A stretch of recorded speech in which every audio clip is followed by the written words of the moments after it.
Now on the 18th, they more. The same man now. Yeah, the same man. The same man who want for you to go steal. Yeah, he called me on the 18th. Yeah. Now in a around about 8:30, the man called me. He said, "Oh, my man, I'll let you be there and call you back again." So that time you go to work? I go to work. You leave from your working place, you come to the man? Yeah, I'm from to my working area to Clarence to now go to the man. To go steal now? No, I'm not go steal. I go steal. I go to yeah. How you question me, man? The thing you want for me to explain for you to understand, then still questioning me, doubling the question. How many talk clear now? Okay, let's go now. I beg you, sorry. I say when they call you in the night. When the man call me in the night, yeah. He asked me, say, how many of you are working to the area? I say we are 3. You told the message you're 3. Yeah. So he said, I want to give you tea to carry to the message you want to give you what? Tea. Have milk tea. Have milk tea. Oh, milk tea. Yeah. For you to drink with bread. The bread. 3 pieces of bread. With egg inside. With egg inside. My butter. So when I carry it to the man, say carry it to the man. When you give it to the man, then you must come back to the car. So the food make you now carry now so you can go convince your friend now. Yeah. When I give it to the man, the man say thank you. I say okay. The man say, oh, where you going now? I say, oh, I'm going right here. So one of my friends called me. Yeah, the same man you go to now. Yeah, the same man. The man say one for you to go steal. No, yeah. So when I go to the man, he say clean the car. Then there are 2 now. In a jeep. Then there are 2. Big jeep. Yeah. Black BG, photo G. Yeah. So when I clean the car now, air condition all inside. No, Papi, you can't wait for me to spin now. I'll leave the whole tour now. You can judge people. I just asking you a question, sorry. You can judge people like you can here. No, I'm a journalist. I beg you, sorry. The way you talk in the question, you say when I move from here, I'll free. You say when I move from here, I'll free. You say one talk again. I wanted to make a whole talk clear to you, but you talk in the question. Hi, land looking, hi, looking. Then you want force and no more word there again. Why not be looking to the top? I'm not going to again. And said they call me to the office. I go explain. I think you explain to me that you come to get fair. You say you carry tea to the man. After you carry tea to the man, you come now. So what next now? And for me, I'll not fair. Nobody, you getting fair. You say asking you too much question. Hey, they explain things. Say make your egg and bread. You bring it. Okay, sorry. That's why I say sorry now. Okay, sorry. If you I will not ask you the question again. Okay, sorry. When I give you answer now, then you. Okay. Explain again. I'm not asking you no more question again. Okay, let's go ahead now. Go to school. The English say I need the English. Okay, sorry. I say sorry now. Sorry. See, Ali, you take time. You take time. I'm taking time. Okay, sorry. Okay. I said I can take time to explain. Yeah. Okay. I'm filled with a profound sense of gratitude and humility. It has been an honor and a liberty and justice for all. Let us remember the strength of our unity, the resilience of our democracy, and the hope that lies in the future of Liberia. As we welcome a new era, let us move forward hands in hand with a shared commitment to building a united nation that will continue to strive on observing the tenets of democracy and adhering to the rule of law. May God bless you all, and may God continue to bless the Republic of Liberia. Those who wrote the speech, inauguration, everybody happy. We are rejoicing over the defeat of the old regime. We are rejoicing God bless our effort to bring a new regime. They will sing down with happiness. We will write paper for that 79-year-old man. He's struggling to read. And before that, I will tell you that nation. I will tell US, I will bring 1 grand for you. Because you think 1 grand for you, Johnson? I will tell the woman of reading, when you got to the place.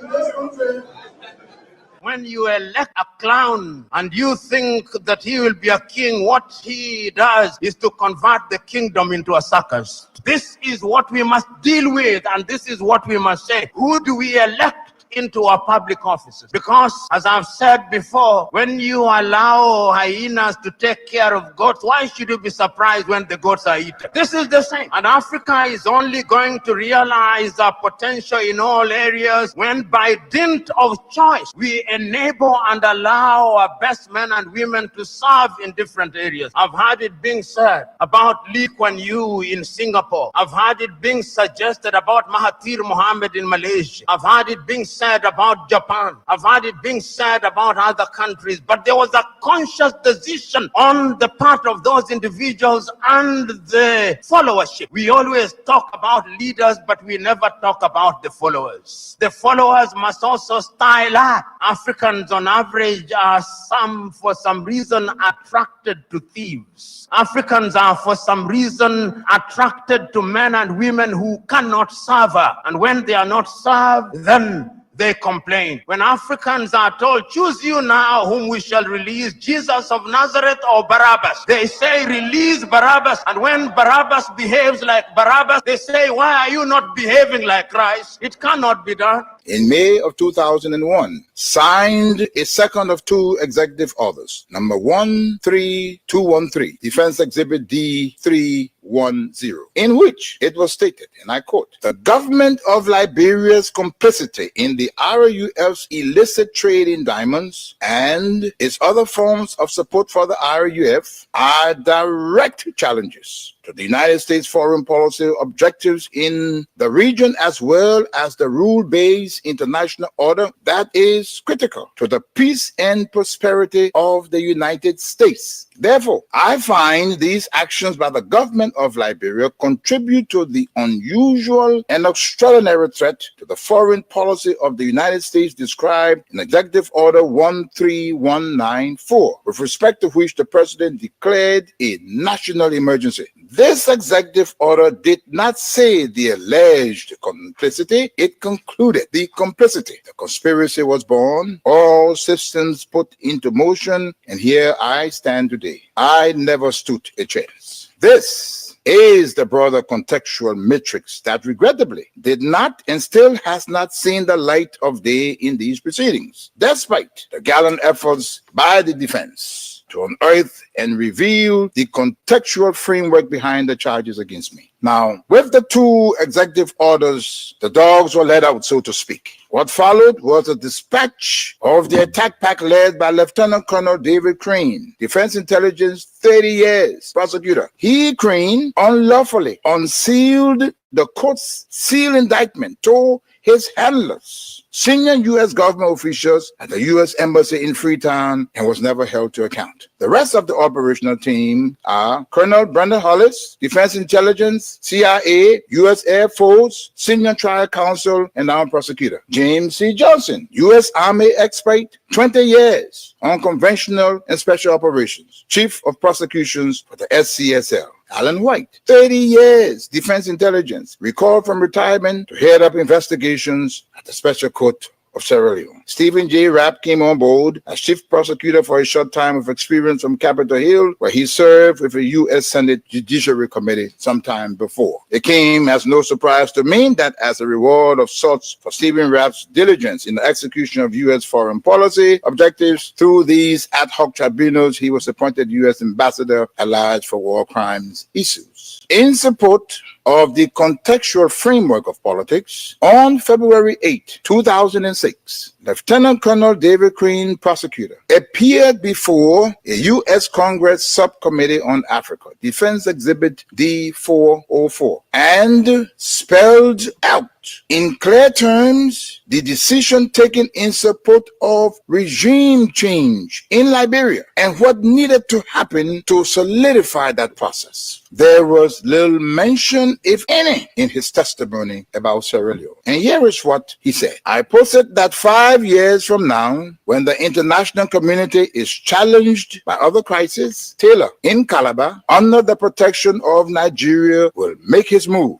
We will wake up one morning and watch on CNN as Taylor rides triumphantly down the main street in Monrovia to the executive mansion, daring all of us to come and get him. Unless he is handed over to the special court for Sierra Leone, this scenario is not out of the realm of possibilities. He then asked, how do we assure Liberia's future? And he answers that. Ultimately, he says, what we do about Taylor in the next several weeks will determine the fate of Liberia and the new administration of its president, Ellen Johnson Sirleaf. Crane then sets out several plans, two of which I'll state here. He said, first, hand Charles Taylor over to the special court for Sierra Leone for a fair trial, his kind of trial. This takes him out of the local and regional dynamics that is West Africa. Second, tie any financial and political support to good governance in Liberia. Time does not permit, but the exhibits are present. Not even the Nigerian nation was spared from threats and intimidation, as explained by Femi Kayode, press secretary to President Obasanjo, the Nigerian head of state, who was with him in Washington when President George W. Bush promised, and I quote, to bring Nigeria to its knees if Taylor was not turned over to the special court. And what happened? Obasanjo buckled and capitulated. Now, this demonstrates the significant pressure that was brought to bear on President Obasanjo, irrespective of his personal and leadership obligations to the West African sub-region. And therein lies the dilemma for current African heads of state and government, but how to enter into binding commitments and obligations with the African pairs and remain steadfast, resolute, and unyielding in their fidelity to those agreements in the face of such unrelenting Where you at? When you stop slipping. Whip your hands, whip your hands, whip your hands, whip your. Come on. I know y'all sleeping now. Y'all gotta whip us some more, yeah? Okay, let's go. The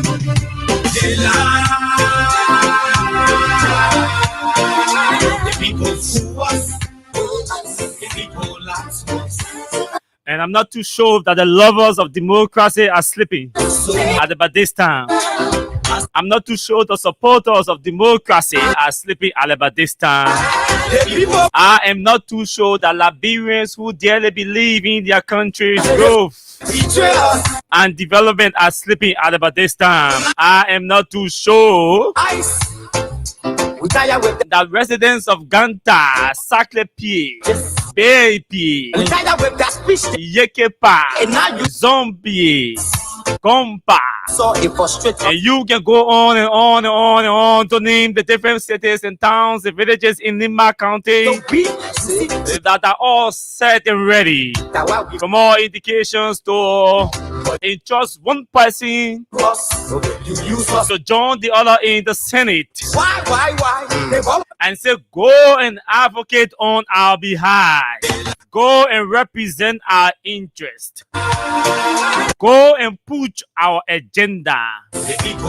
Don't go and divide the Senate. Don't go and divide the legislature. Don't take your trouble business up there. Let me say a very, very pleasant good evening to all of you across the country, particularly in my county. Good morning, good evening, good afternoon to those of you in the diaspora following our broadcast tonight. Our friends, our fans, our followers, our critics, and even those of you who do not like the things we say and the way we say them. It's good to have all of you joining us tonight on our voice as we engage on the different issues confronting our country. And tonight, obviously, our emphasis is being placed on the Nima County by-election that is slated for tomorrow, the 22nd day of April. So why? There are a lot of things happening in Nima currently as I'm speaking to you. We have a series of evidence in our possession. We have an audio recording we are going to play that was conducted by Hot FM in Nima County, particularly Ganta, where some applicants who believe that they passed through in all of the processes, they were certificated or they were accepted. Just for the National Elections Commission to publish the final listing of those who are supposed to serve as next staffs at the different places. They say that names were replaced with names from Morovia, They are alleging that NEC took individuals from Morovia and sent them to Nima to go and work. After they start their test, they start interview. We saw it frustrate us. And they were told that the test is the final result, final stage. Some are even challenging the election, the result. They say, hey, I start the test, I can challenge the result, I pass the test.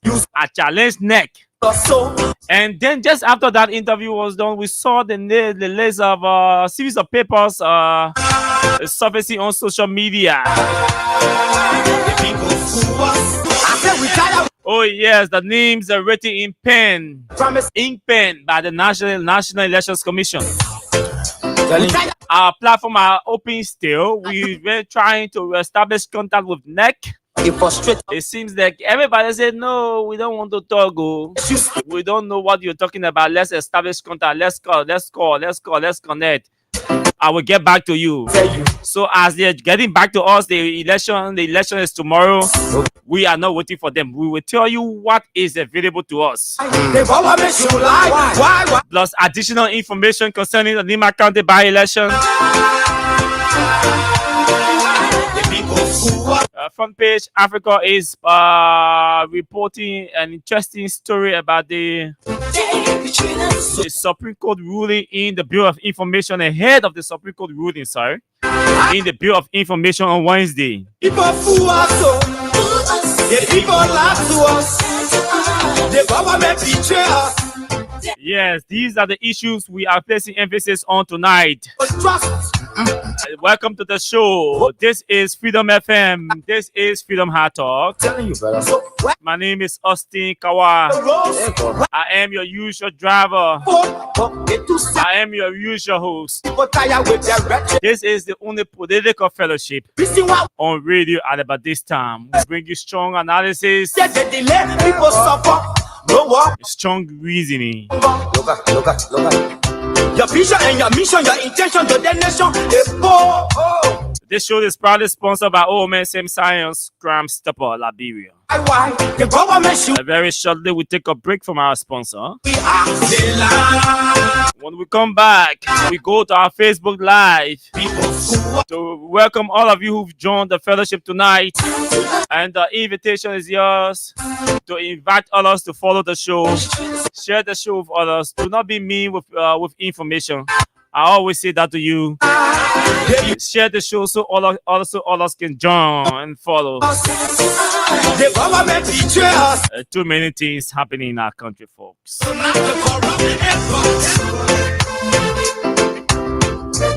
Today is Monday, the 21st day of April 2025. And normally on Monday in the cash giveaway, the payout is 4,000 Liberian dollars. But before we do draws for you tonight, we'll be giving out some money to our loyalty people, our people who have been playing but have been unsuccessful. They are our loyalty people. We will be giving out some money to them. So why does you lie? Why does you steal? So star 799 star 11 hash is the short code for those of you who want to play the cash giveaway. Star 799 star 11 hash is the short code. Just dial that code and send. When you send, you will see two options will appear on your phone. Option number one will be asking you to play in US dollars just for 70 cents US. And option number two will be asking you to play in Liberian dollars just for 100 Liberian dollars. Whatever the case is, whatever the situation is, when the two options, when you enter out of the options, you enter your mobile money password. The thing we saw, it frustrate us. So why does you lie?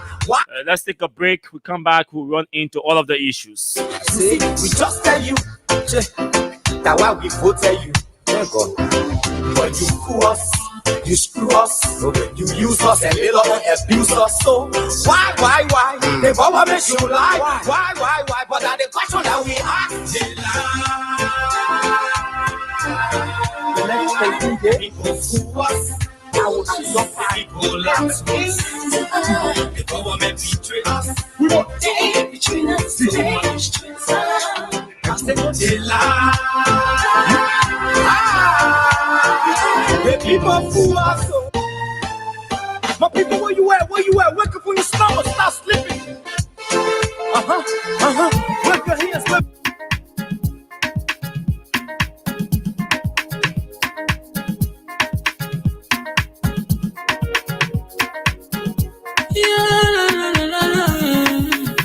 It's about musical. There are crimes in many places. In every community, you can see. So if you see crime, report it. Don't take law in your hand, call the right authority. That it can't take your law in. Crime stopper here for us, bringing safety to your door. Whether you rich or you poor, if you see you must talk it. I mean you cheche, you wait for your safety. If you see it, don't keep it. You must call to report it. Crime stopper, the people bringing safety to your door. Crime stopper, stopping crime and making peace for them before. Crime stopper, Liberia, from the center to interior. Crime stopper, keeping us safe, they're stopping crimes for all of us. Crime stopper, the people bringing safety to your door. Crime stopper, stopping crime and making peace for them before. Crime stopper, Liberia, from the center to interior. Crime stopper, keeping us safe, they're stopping crimes for all of us. Crime Stopper Liberia is your community crime fighting partner. Don't take the law into your own hands. Remember, if you see a crime, report it. This is a message from your own self, Old Man Sam Sion.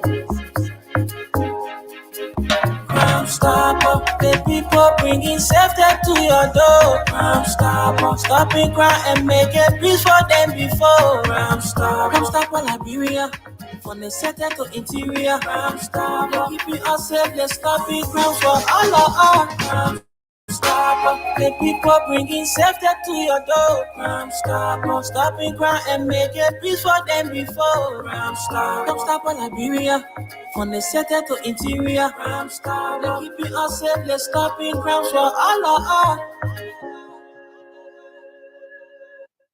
Okay, thank you so much, OMSM Sion. And his Crime Stopper. Let's go to welcome those of you who've joined the political fellowship tonight. Who's this person?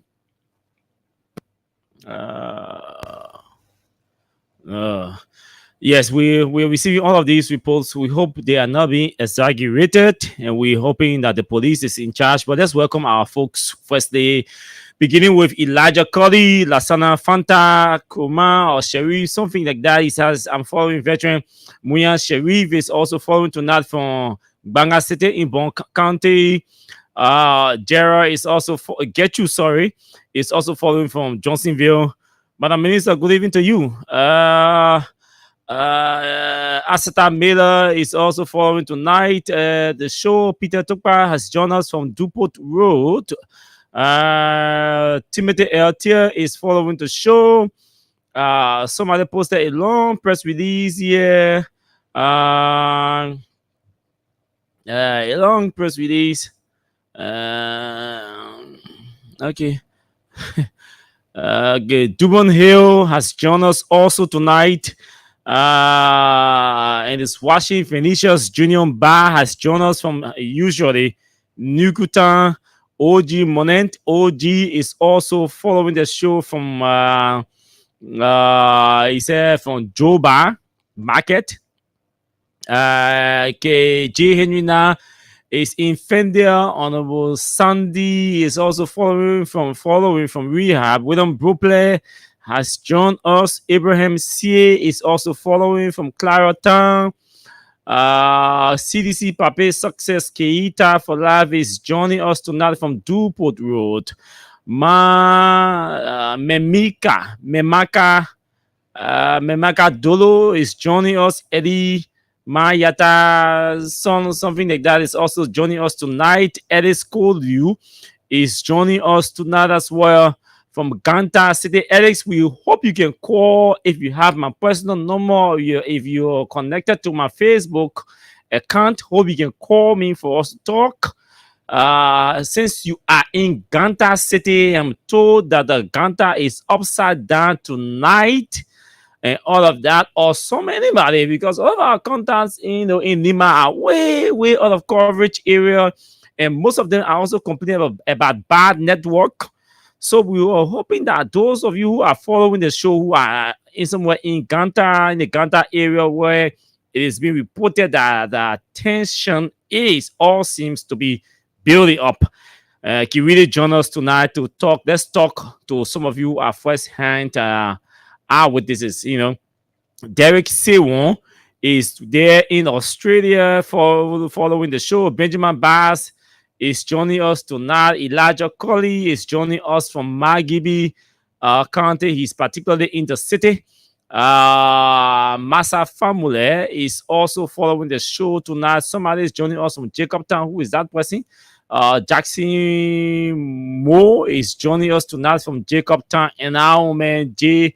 Augustus Help is joining us from Upper Broad Street. Thanks to all of you for joining the show, and thanks to those of you who have shared our show tonight.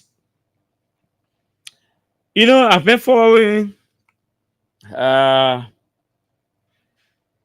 election of some young people, but I thought tonight to feature a young man who we've known each other for over 12 years. Yes, very long time. Who was elected representative in Sano County, and he's been doing some exceptional jobs in his district. I know some will say, "Oh yeah, but that's why he was elected for." But no, that's not what he's doing. Things that he was not elected to do, and some of the lawmakers can say this is part of our corporate, our political, social responsibility. To the people, things that the central government or national government, cannot provide or is slow in providing to them.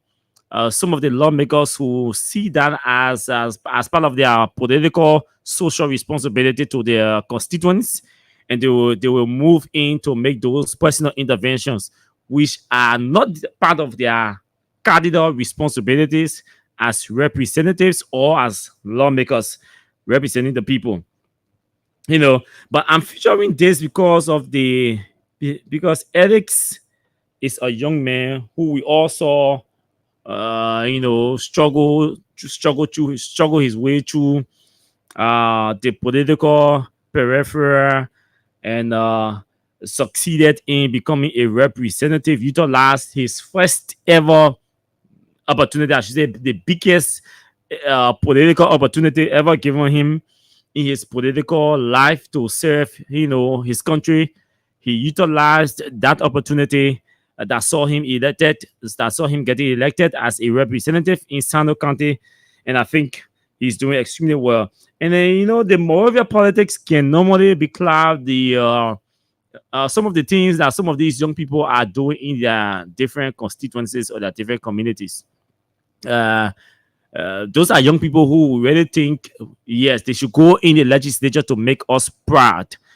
So people can say, my man, those guys are young. They are not prepared for, to represent a group of people, 20, 30, in some cases, 60, 70,000. He might be say, you, 36, 37-year-old man, go and represent your people in the legislature. You, 39, 40-year-old, go and represent your people in the legislature. That is a huge tax. And you go there and you start violating the law, you start supporting actions that grossly violate and disrespect our constitution. People say, you see, this is why we frown on sending young people to the legislature.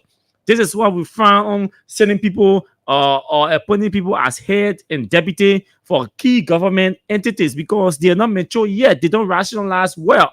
they are able to stand firm on certain decisions they make. They flip flop or they buster a lot, and they wear a showmanship all day because so we don't trust them.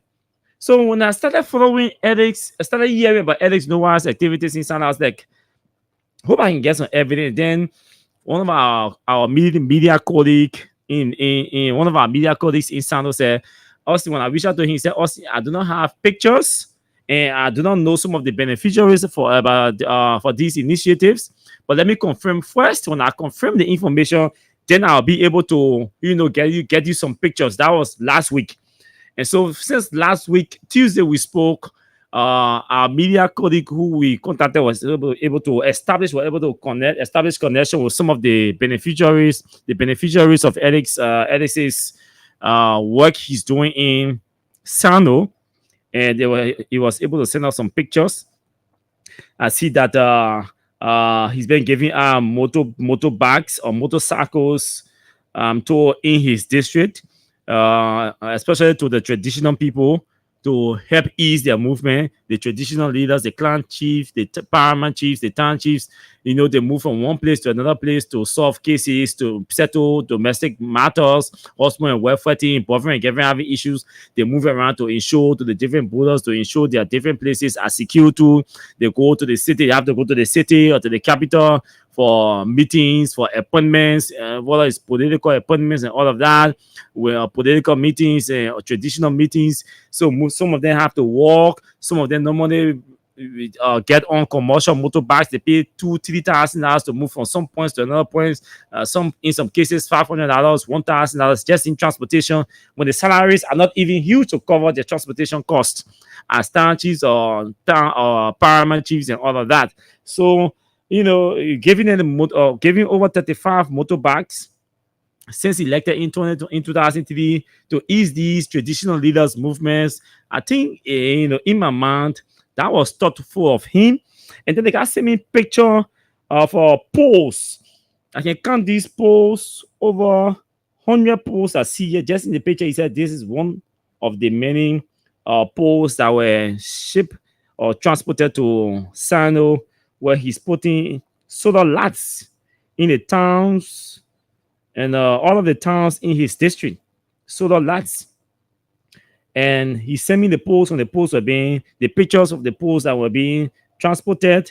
And there are pictures I have over 1, 2, 3, 4, 5 pictures and one video of these towns being electrified with solar lights. And because he's a young man, I thought to flag this. I also see the journalist also sent me a picture. He said renovation of the city hall in Drazon district, Sano County. So you see the picture here of the renovation of the city hall there.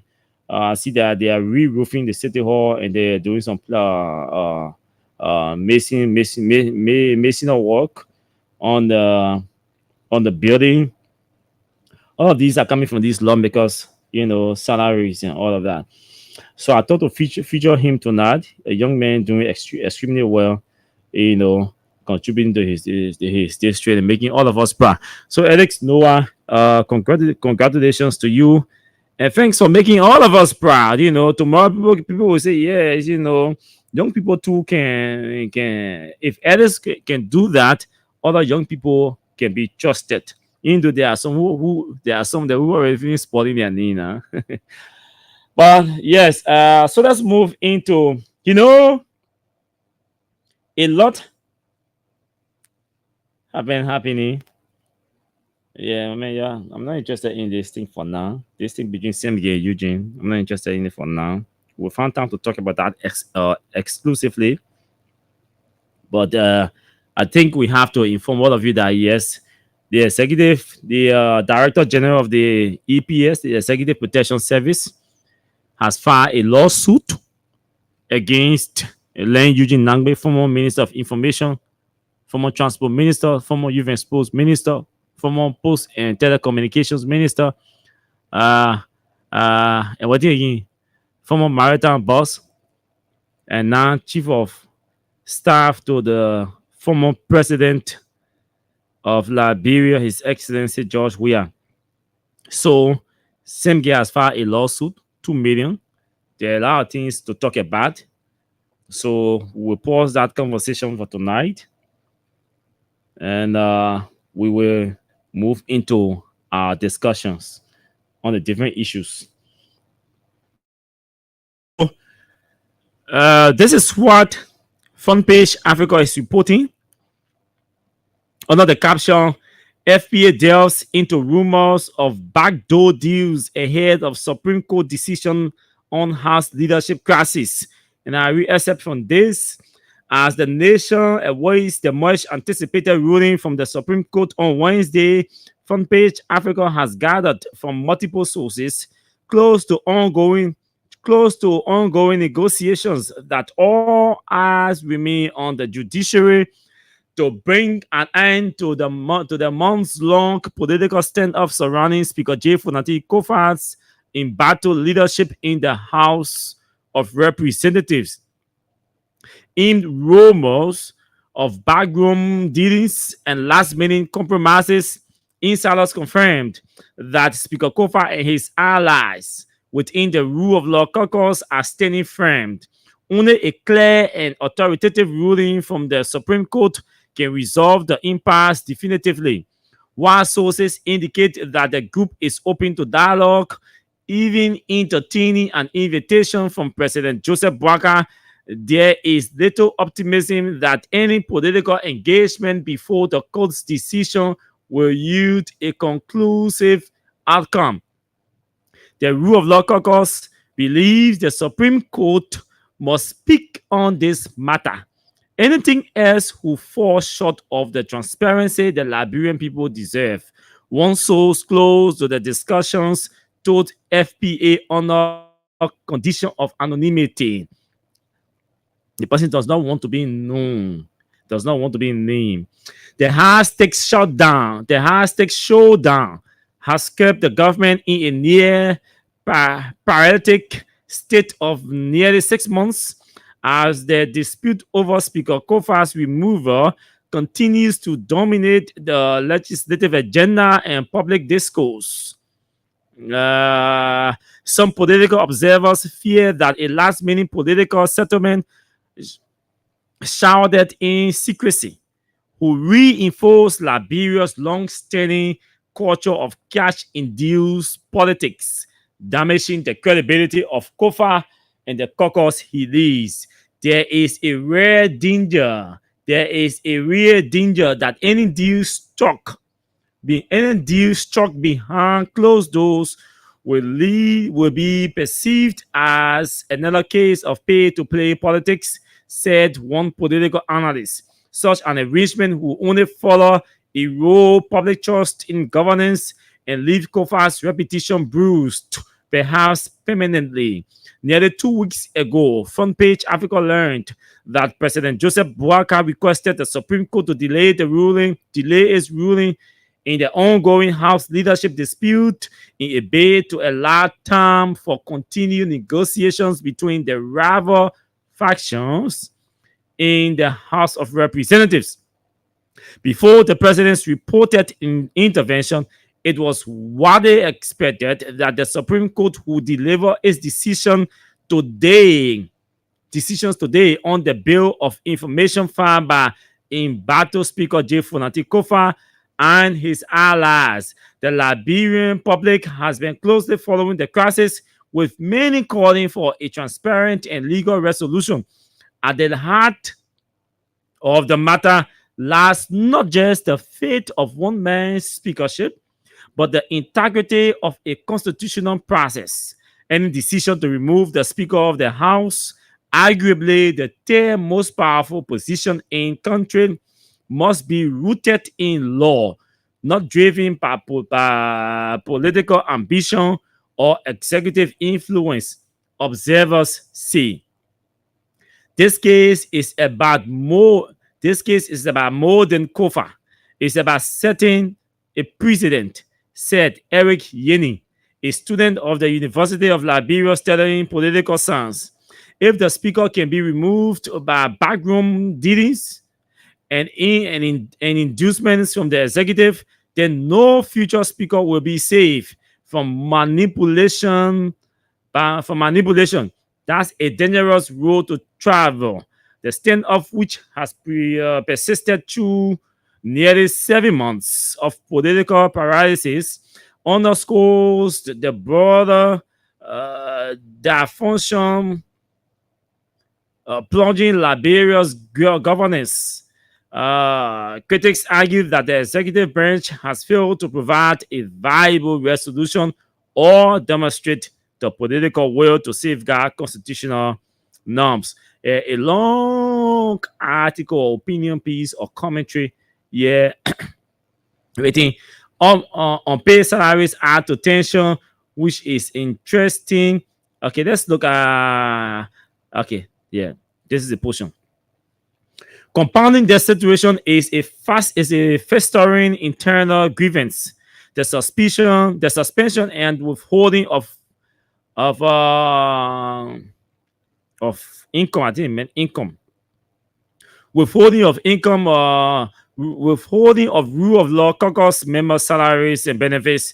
For the past 6 months, the majority bloc led by their Speaker Richard Kuhn and Deputy Speaker Thomas Fowler has suspended several schools of lawmakers and withheld their salaries and other benefits. Some of the lawmakers being punished include Representative J. Marvin Cole, blah blah blah blah blah blah blah blah blah blah blah blah blah. Members of the Rule of Law Caucus accused the executive of illegally withholding some of their colleagues' salaries and benefits as a form of political pressure. According to them, any meaningful negotiations must begin with the immediate payment of those dues. The government cannot demand dialogue while punishing lawmakers for standing on principle, said one frustrated caucus member, because any talks our withheld salaries and benefits must be paid in full, while the group maintains that it remains open to an invitation from President Braga for talks. Insiders say no substantive outcome should be expected before the Supreme Court renders its decision. They argue that a few more days of patience are a small price to pay after nearly 7 months of legislative paralysis. And you go down, you can get a copy and read, go there online and read an interesting article well written by my good friend. So Gerard, you can go there and read it. Gerard wrote an elaborate piece. So folks, so that's it for the decision on Wednesday. Tomorrow is a better time for us to talk about Wednesday's ruling. Well, we'll do a whole reflective analysis of the ruling, where we've come from and where we are ahead of the ruling. And then I'll show the morning people. Since I'm not on morning show, so I'll have the time to do mine tomorrow, a reflective analysis of where we've come from. But so the ruling is set for Wednesday, and I am aware that there have been some requests, to have a dialogue, and I'm aware that no decision or conclusion will be reached until the Supreme Court issues or interpretation or ruling into the Bill of Information. That I can say for a fact that no conclusion will be reached, especially from the end of the Rule of Law Caucus. No conclusion, no decision will be reached, has been reached, and all of that, following those different small meetings and talks, what you call backdoors, or discussion or conversations. No conclusion has been reached anything, anywhere from anybody, even though there are suggestions, and there are requests being made, but no conclusion has been reached. And no conclusion will be reached until the Supreme Court issues a ruling on Wednesday. So we all have to exercise last minute patience. We've gone 7 months. So if we could have exercised patience for 7 months, I'm sure we can go beyond that. So Ganta, Nima County. So let's talk Let's talk Nima small. So, folks,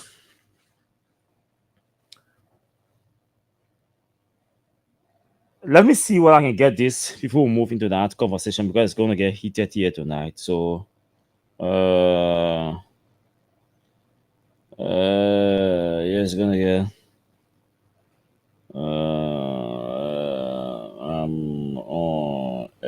Let me take this break. It's urgent. This is urgent. Let me take this break. This break. This break. This break. This break. Let me take this break from where Yenshing beer. Bear with me. I have to take this urgent break. Okay, so that means I have to take this break and then we can move into our discussion. But I think I have to put this jingle in my folder. Okay, God damn, let me just take this one. Yeah, shrink. Okay. Yeah, I'll take this break. This break. Let's take this break.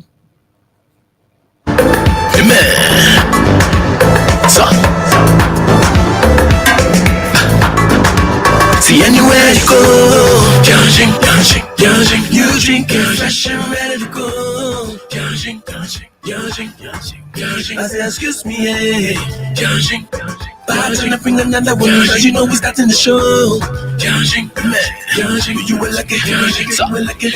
See, everybody's talking about it around town. It's a brand new bowl with a pop top sound. Smooth drink if you wanna cool down with that chili's best to taste if you wanna go down. Yanging, Yanging, pass me another one. Yanging, Yanging, Yanging. That golden pour, that crisp delight, Yanging beer, fresh, bold, just right. Photo chat, dust trappers, the ones who rise, the hustler, the dreamers with fire in their eyes, smooth, premium, brew with care, a true reward for those who dare. Yanging beer, drink like a champ. Get yours now. Major distributor, Jungle Water, Exodus, Sangam, available in major supermarkets. Follow us on IG and Facebook. Yanging Beer Liberia. For more info, call 0770-254-290 or 0886-122-064. Yanging, Yanging, Yanging. Yang Tieti to Deja. Yanging, Yanging, Yanging. Introducing Yanging beer from Beijing, the newest sensation in town. Yanging beer is so smooth and light. You can drink it, wake up in that morning, feeling very energized. And you wicked boy, the woman will be very happy. No headache, no eye spinning. And the Yanging beer bottle, it got a special way again open. Nobody will ever use you for the opener again. Very easy. Yanging beer can be found wholesale or retail at Sir Exeter and Jungle Water, and also in supermarkets or bars around you. Reward yourself by drinking Yanging beer, and trust me, you will be ready to go. Yanging, Yanging.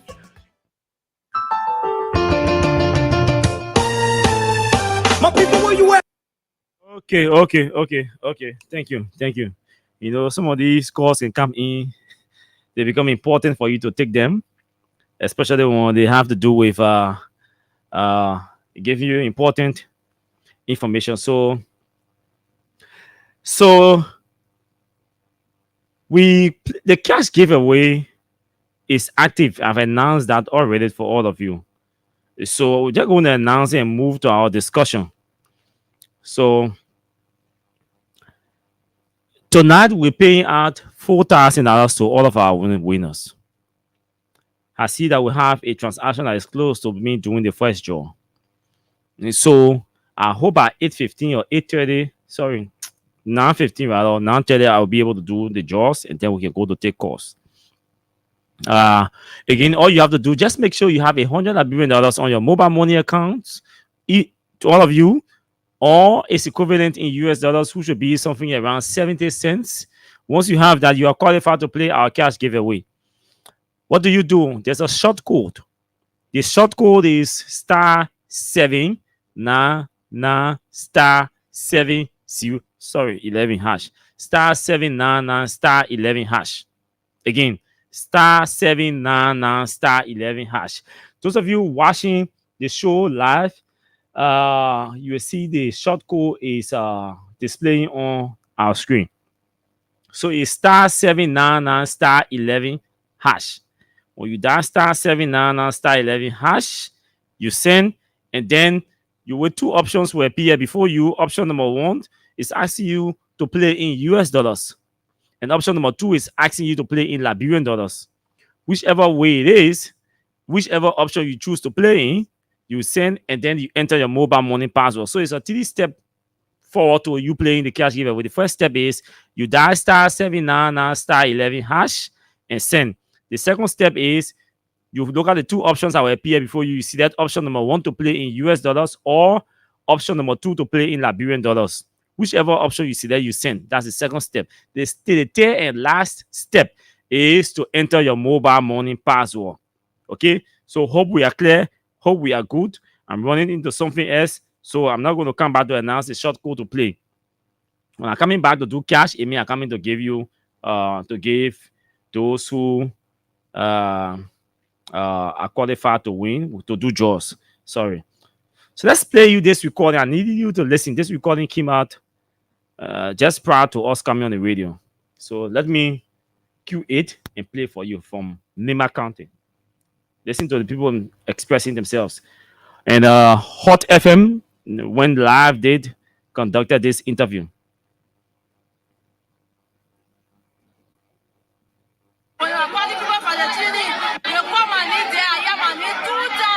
We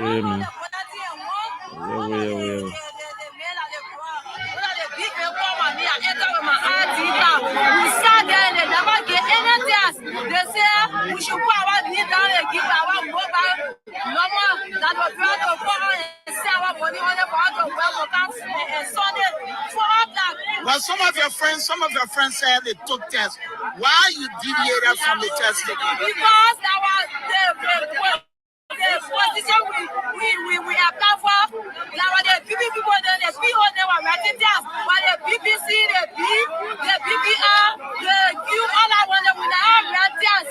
We don't sell for the training. And our position was to print, to write on the thumb. When the people finish voting, what's your message? Which is the BBC. So what I'm trying to tell them, if they don't put money on our vote for my money, I will not vote, and we will not vote. So that's the right thing to not vote? Yes, my brother and TV, we suffer, we stay with hunger.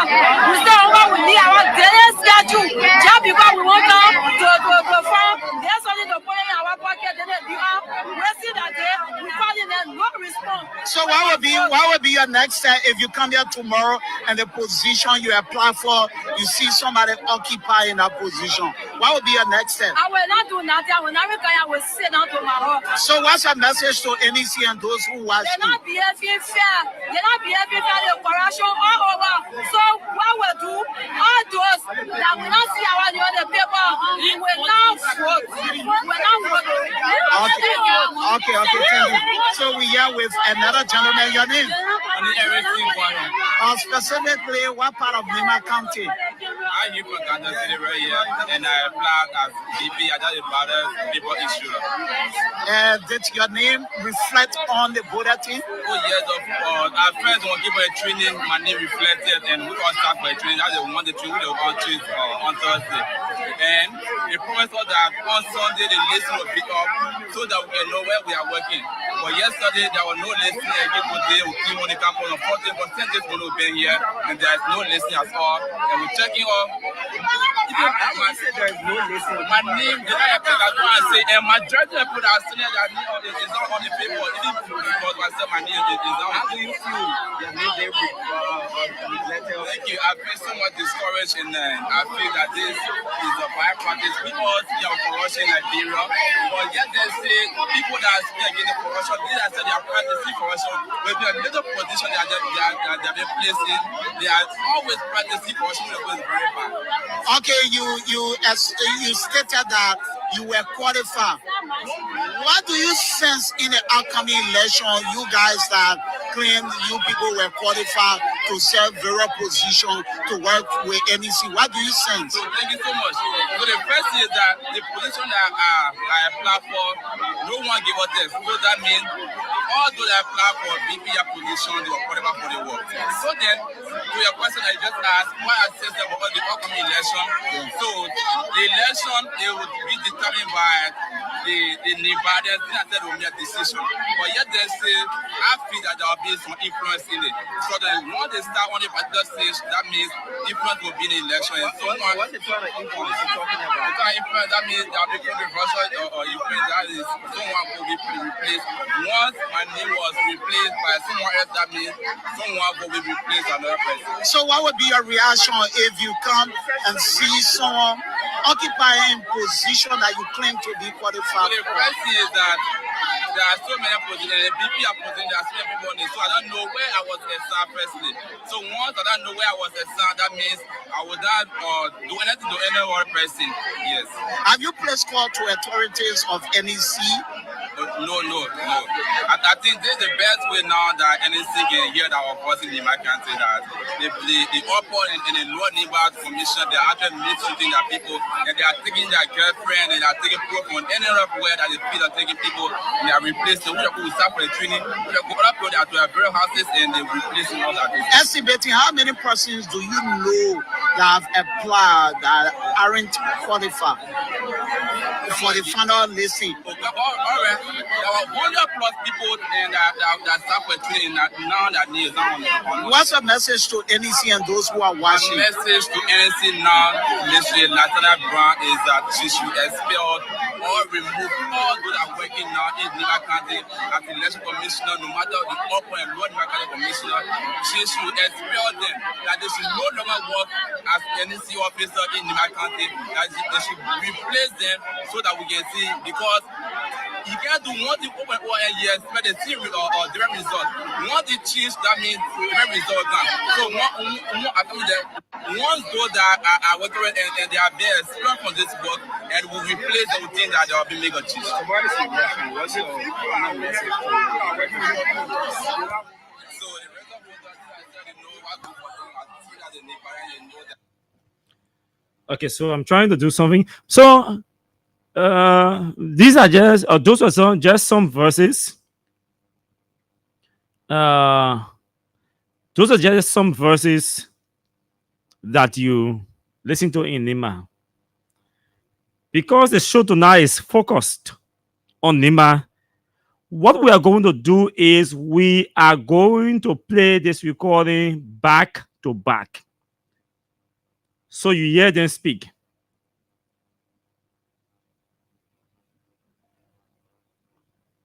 So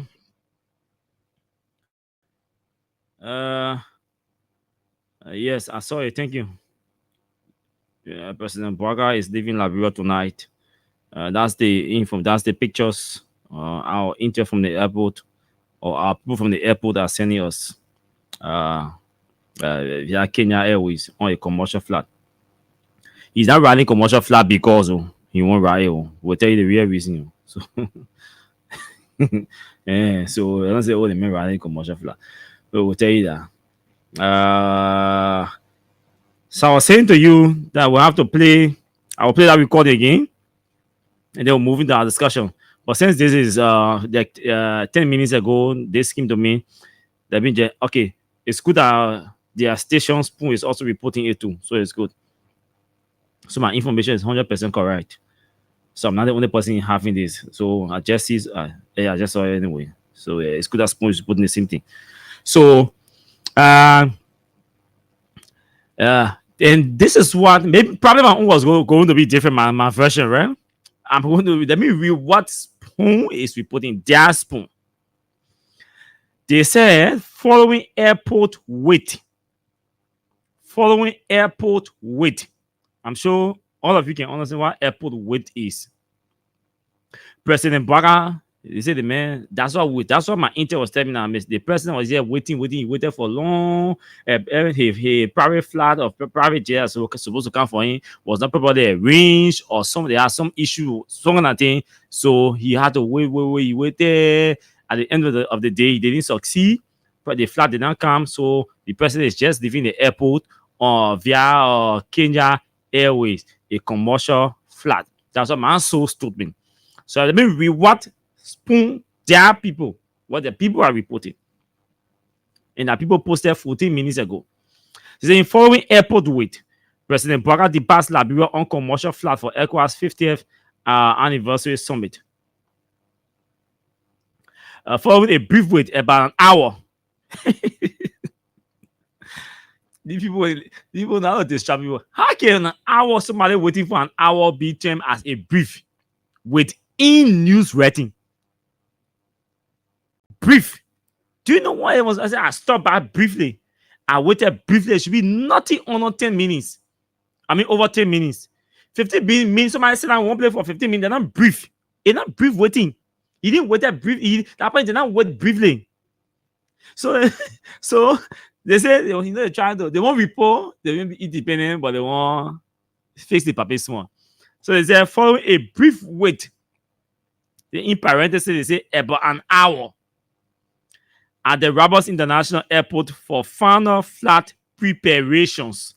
President Joseph Bouhaka departed Liberia aboard a commercial Kenya Airways flight to attend the ECOWAS 50th anniversary celebrations in Accra, Ghana.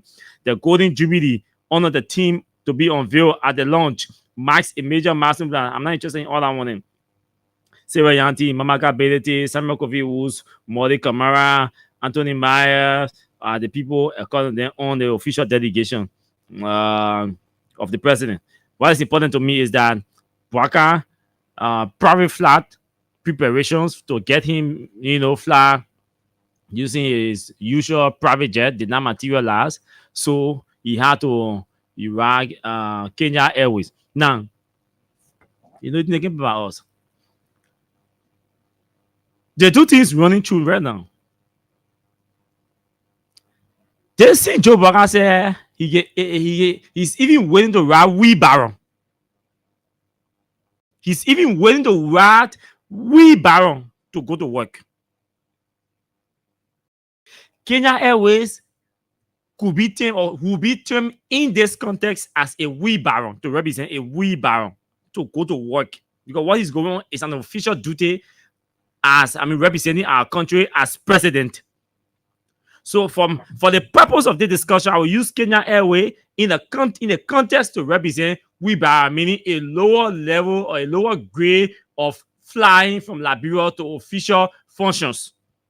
Because our president normally uses private jet, something he criticized before and promised to stop, to abolish. Now he goes to the airport arranging a private jet to take him to Accra. The private jet is not available. He said probably very bad way riding commercial flight to go to Ghana. He angry.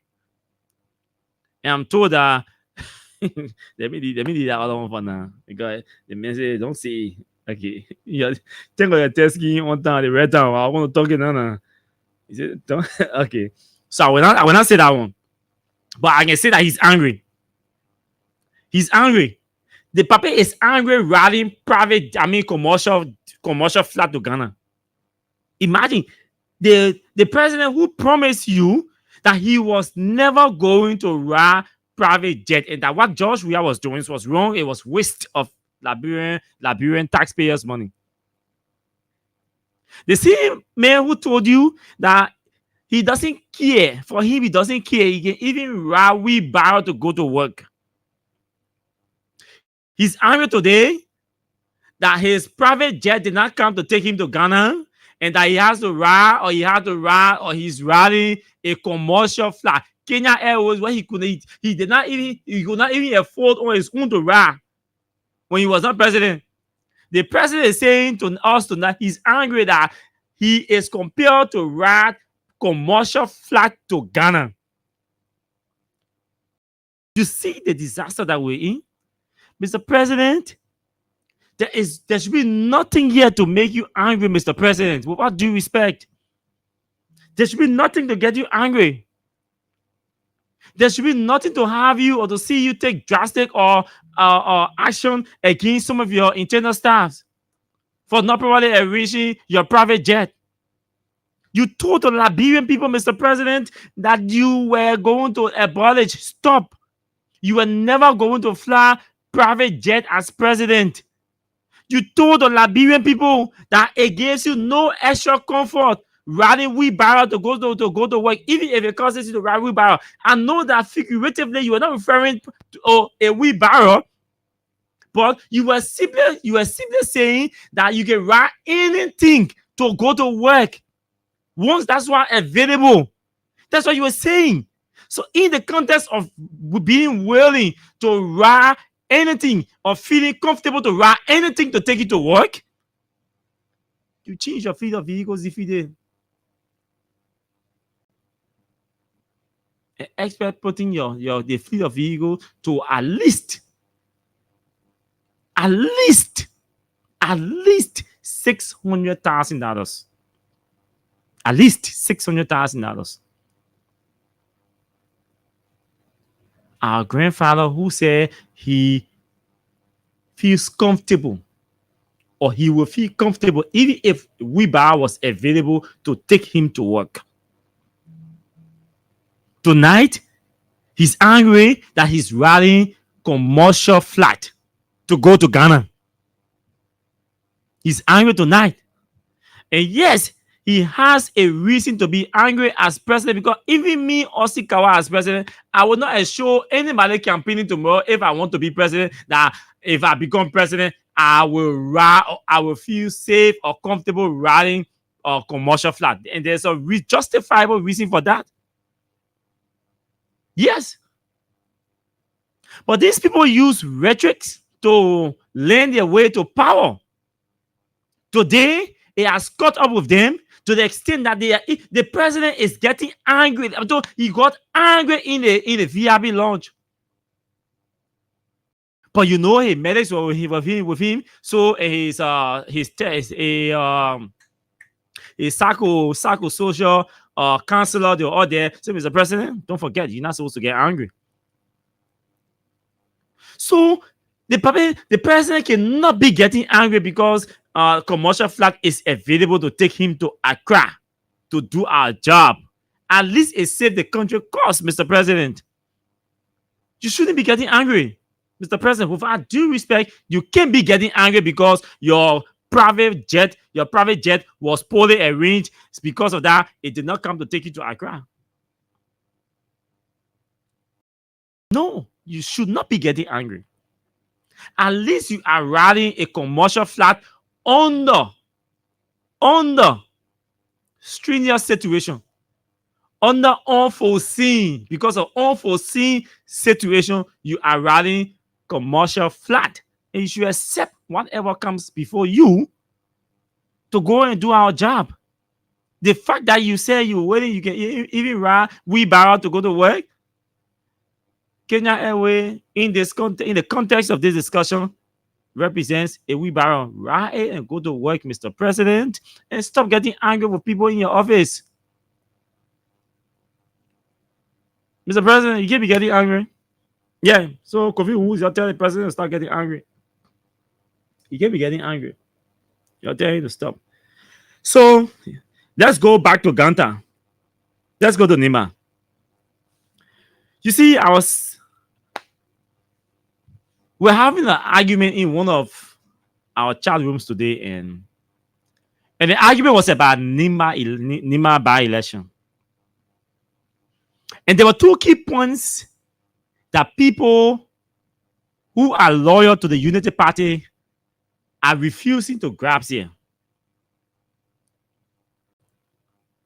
The first point is that Nima County by-election should not, and we will not sit and allow it to be allow the debate or the conversation to be tailored in the direction of trap.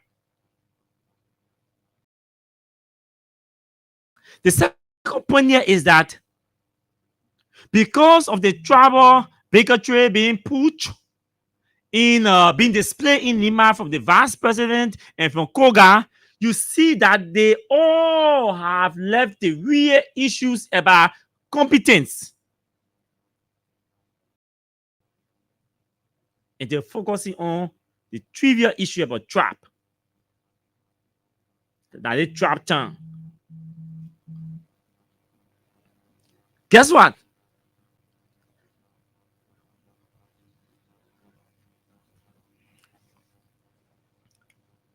Samuel Koga contested the by-election that Yan won. A Yan election or the some other people remember be happening. Which election Koga contested? Koga contested the election for the Senate. Okay, yes, it was the by-election against Yan. I hope I'm correct with that. Hope I'm from Ganta. Hope I'm from Ganta can confirm, but yes. Koga contested a by-election against Yang.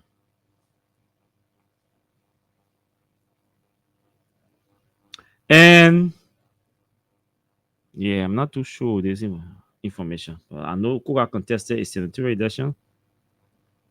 Yeah, that's what they are. I hope we can get correction or confirmation from our people in Lima who may be listening. But Koga contested that election as a Guillaume against a Manoman.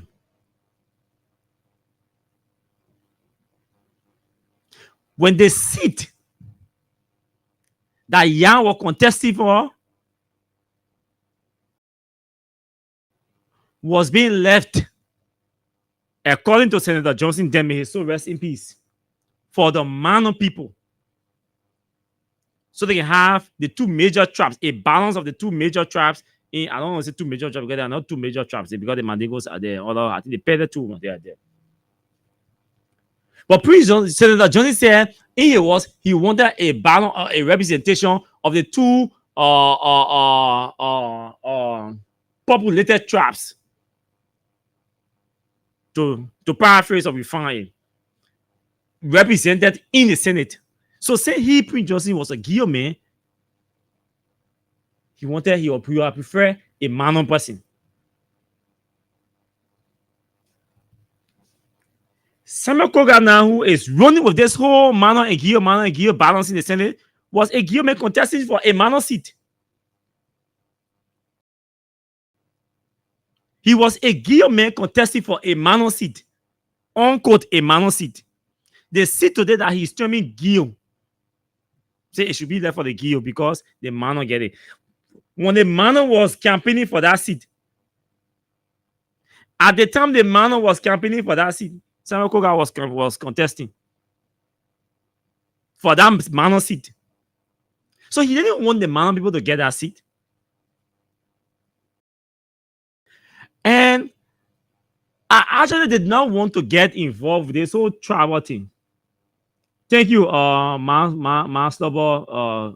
Thank you. So my information was correct. So Samuel Koga contested against Yang Tuan. A Yang Tuan was a man. Senator Johnson was already a senator, a Guillaume. So those who said yesterday that, hey, we beg you, please let's support Yan. Say Yan is Guillaume, is Mano, and Senator Johnson is Guillaume. So we have a balance of the two populated tribes in Lima. Even though other people are saying major, but for me, I'm trying to find 2A, and make it so it doesn't look there. We are ostracizing the other tribes. So there were people there who wanted a balance of the two, a representation of the two populated tribes in Lima, the Manos and the Guillos. So they say, okay, Prince Johnson is already Guillo, Yan Toyon is Mano. Let's support Yan. What did Koga do? Samuel Koga went and registered and contested in that election for that seat that was being left for the Manos. Koga, you remind him that this same Koga who pushing Gio and Mano today, he contested against a Mano man in Nima, Yan Troyon. And I see Yan supporting Koga. I say, for that day, I say, my mother in Nima politics again. Certain people are not serious. Imagine. Oh, because you get it now, so you satisfy. But the same man yesterday, when that seat was being left for you, Yan Troyon, as a Mano man, say, let's support a Mano person. That seat was being left for you, a Mano man. Koga contested against you. Either today, who is contesting to be senator, either did not contest that election against you, Yan Troyon. Nima people, Allah, manslaughter, please confirm. Allah, they either contest that election against Yan, either did not contest that election against Yan. The records are there, and the reflection must be made. Hey, and it's good that this show tonight is being relayed in, I think, 2 or 3 radio stations in Nima. It's good. And it's good that the Nimbayans are following and listening. I'm not here to tell you who to vote for because campaign is closed. So I'm not here to tell you who to vote for. I'm here to present a reasonable conversation to you. I'm here to run a reflective analysis of where that will tell you where we've come from as a country, that will fit or reflect the realities in Nima and place you Nimbayans in a comfortable position to make a choice for Nima and not a choice for a trap. You are making a choice for Nima, not a choice for a trap. That's the position I want to play. I want to place you Nimbayans in tonight. That you are making a decision for Nima. You are not making a decision for a trap. Because at the time, Senator Johnson was campaigning for Yan Troyon in Nima. Senator Johnson, may so rest in peace, a Guillaume senator, the godfather of Nima, was campaigning for Yan Troyon in Nima to make him senator. Yan Troyon in Nima to make him senator. Yan.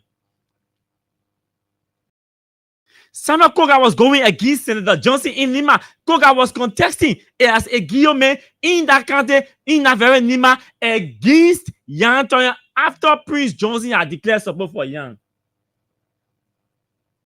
Thank you, Sobo. Either did not partake in that election. Thank you. I just want to confirm all my information tonight. So I'm waiting for his confirmation. Now, so this is the point that you all should take to the ballot box tomorrow. And stop allowing these people to mislead you, to fool you, and all that. These people use rhetorics, political rhetorics, and allow you to go against a system that was on the red track for you. Today, in the Nima by-election again, they are bringing the same rhetorics to you. Today, that Nima see, and the man who is bringing Gio and Mano to you is not the right messenger. Somebody else supposed to be pushing that Mano guillotine because Samuel Koga was a Guillaume. When Prince Johnson decided to contest, when Yan Troyon decided to contest the election in Nima in 2023, Yan Troyon was a Mano man and is a Mano man. Yan Troyon went to Prince Johnson and says, Chief, please support me. Prince Johnson said, okay, Yan, since I'm a Guillaume, and you are from the Mano tribe, and those are the 2 populated tribes in Nima, I will support you, my son. Prince Johnson said, I will support you, Yan. Say you Gio. You Mano. Edith Gongo where, Yan, don't forget, Edith did not contest that election because she believed that you were a Mano and you were representing the Mano people, and if she had contested that election, it would have divided the Mano vote.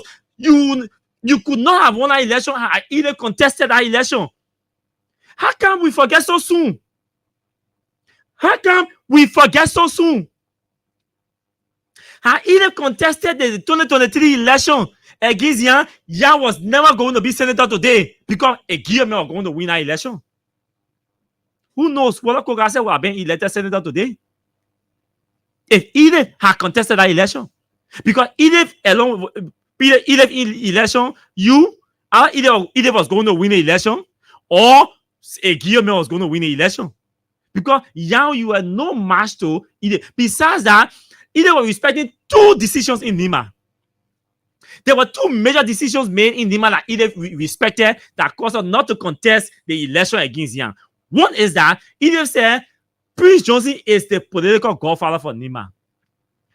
Ide went to Prince Johnson to ask for his support. Prince Johnson told Ide that he was contesting, he was supporting Yang.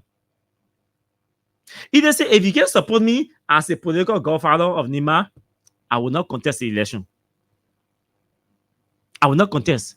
Since the person you are supporting is a minor person to prove my commitment to unity, I will not contest or partake in the election. And Ide didn't contest against Yang. Because one, Yang is a minor man, Ide is a minor person. Ide wanted a minor seat. Then, because the Prince Johnson said they see here for minor people. So Ide said, let me go to Senator Johnson and ask for his support. Since the godfather of Nima said this seat is for a minor person, let me go to him to ask him for support. When she went there, he said, no, I'm not supporting you. I'm already supporting Yang. A minor person. Ide said, but then no problem. Once I'm minor, no issue. I'm not contesting. Ide did not contest the election against Yang. To allow the minor votes to go beyond Yang, Ide said, I will not be the one to divide the minor people. I will not be the one to divide the minor votes. I will be the one to keep the minor people together. So I will not contest. Since the godfather said he is supporting Yang, a minor person, Ide, a minor person, I will not contest. Ide did not contest. Who went and contested against Prince Johnson's decision? Samuel Koga. Koga went and registered in that election and contested that election against Yang Toyon, a minor man. Today, there's a Samuel Koga man that is talking about balance, tribal balance. Mano and Gio. The man who did not want Mano man to be senator yesterday. That he don't talking tribal balance today. Y'all ask Koga, why did he contest? If he truly believe, and this is why I can have some issue with some of these journalists, and that's why some of these lawmakers or public officials or politicians will not come on our microphones, because regardless of our friendship, we will ask them the hard question, and even if the question will be embarrassing to them, which we're not supposed to embarrass our guests, but not when we're asking them questions. Ask them. As all of you in Nima doing the entire campaign, you guys, same Koga agree to talk to you. These are the questions that you should have been asking Koga. Hey, same Koga, you here talking about Nima and balance. Our tribal balance in the Senate. Mano Gio, tribal balance in the Senate. According to you, one Mano, one Gio represents tribal balance in the Senate. That's same Koga's argument. Jeremiah Kun was contesting to be senator. Jeremiah Kun was contesting to be senator. At Jeremiah Kun's seat, Yang replaced. Jeremiah Kun, Yang replaced. When Jeremiah Kun was senator, who was the other senator in the Senate? Two. Jeremiah Kun, Guillaume. Prince Johnson, Guillaume. Where was Sam Koga? So are you guys saying there was no tribal balance in the Senate when Senator Johnson was senator and Jeremiah Kun was senator? There was no tribal balance. Oh, Sam Koga. Even when Senator Johnson realized that it's time for us to put tribal balance. Let me support Yang, a Mano man. Koga had just been re-elected as a representative for the third term. Koga, he had just been re-elected representative for the third term. Hey, Guillaume, the political governor, and this is the emphasis I want you all to place on this thing. The political godfather of Nima, then Senator Prince Johnson, declared support for a minor person. Same Koga wanted tribal balance. He contested against Prince Johnson's choice and against the minor candidate in Nima. That's not me saying it. That's a record.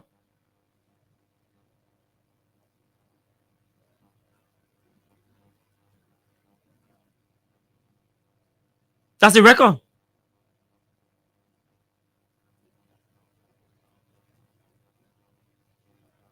That's the record. So for me, it gets so disgusting when I hear the vice president, I hear same guy, then talking about tribal issue. We're supposed to detach tribe from the election in Nima and allow the people to make their decision on the basis of competence and need for a strong voice in the Senate. And we are here talking about tribe, and we have forgotten that we campaign against the very people who say we want to strike a balance in the Senate. So that whole trap thing, you're safe or that tribal thing. It's not decent. It doesn't have space in a decent democracy. Where you come, you run around with your campaign and you go so, that give people time, that man people time. We need to stop these things. And for me, I'm extremely disappointed in the honorable vice president. For the vice president who wants to be president in 2029 will go to Nima and go talk about Mano and Guillaume Bene, that he's supporting him, Guillaume person, that Guillaume people time. And he will need to give people the Mano people tomorrow to stand behind him in 2029. The vice president could have gone to Nima to campaign without tribalizing the campaign. But when people do not have argument, when people do not have strong reasoning, when people do not have strong and reasonable messages to communicate to their people, that's when they run into these trivialities.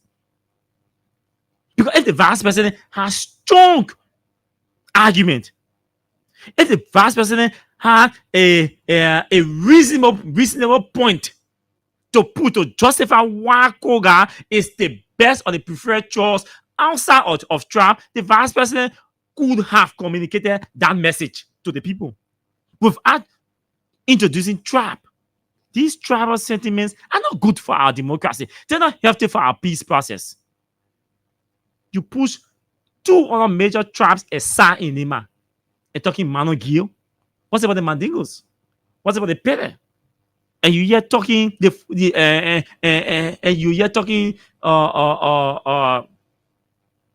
the crime all are there, and you hear talking Mano and Gil.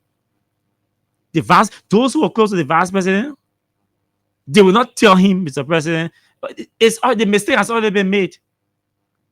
The damage has been caused. Look, big people, when you want to be close to big people, you must have sense, you must have confidence, and you must be brave or bold. Let me repeat. If you want to be close to big people, influential people, I say money people, big people in the context of influence, in terms of leadership or political people, people in leadership. If you are a young person and you want to get close to big people, and you want those big people to respect you or listen to you when you speak, or give you access at any time you go around, you must have sense. Plenty sense. You must have plenty sense. You must be sensitive. You must be sensible enough. You must be brave. You need to be brave or bold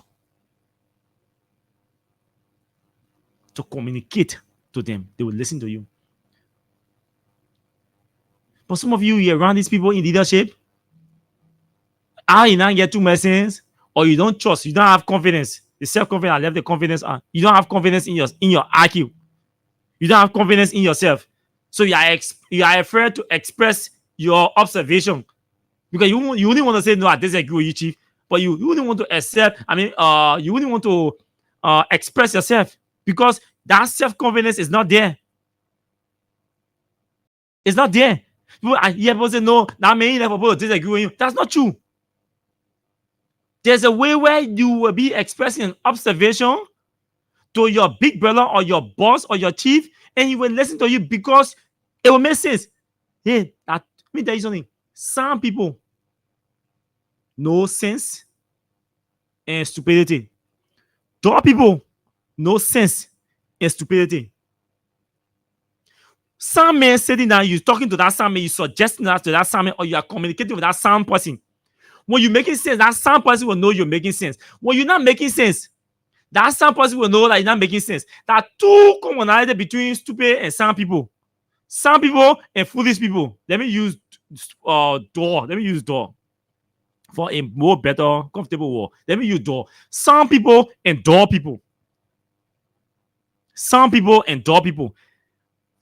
There are two major things that are common between some people and door people. You're taking your ready thing down to there tonight. There are two major things that are common between some people and door people. One, welcome Abraham. One, the two things that are common between some people and door people. Some people know when you are making sense and when you are not making sense. Door people know when you are making sense and when you are not making sense. Y'all go ask anybody. Then person can be door like what? The person making any sense. The person door man. Go sit on that person, near that person, and don't make sense. That person will tell you not making sense, you door. Sit near that person and make sense. That door person will tell you, say, yeah, my man, you smart, you're making a lot of sense. Those are the two things that some people and door people have in common. Some people and door people, those are the two things that they have in common. Some man knows when you're making sense or when you're not making sense. Door man knows when you are making sense and when you are not making sense.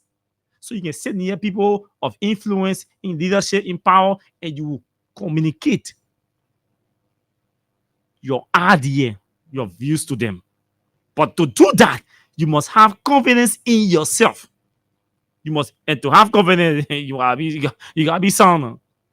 You gotta have sense. You have confidence in yourself. So people say, my man, we get all that man, listen, that man, you get this good. No, that's not true. Nobody can tell me nothing about leader and believing. Nobody can come to me and tell me, my man, that person, my man, that can listen to people. I will not believe that thing. In as much as I do not support him, his leadership, but I will not believe it. It means probably the thing you told him, he trusts it. That's why he not accept it. Don't tell me Jeremiah could too arrogant, he can't listen to people ever. I will not believe it. It means he does not trust your IQ. The leaders know people who they can trust when it comes to decision making, when it comes to rationalizing, when it comes to reasoning, when it comes to analyzing, when it comes to having conversation, when it comes to decision making. Leaders know people that they can call on the table. My man, we not do that here.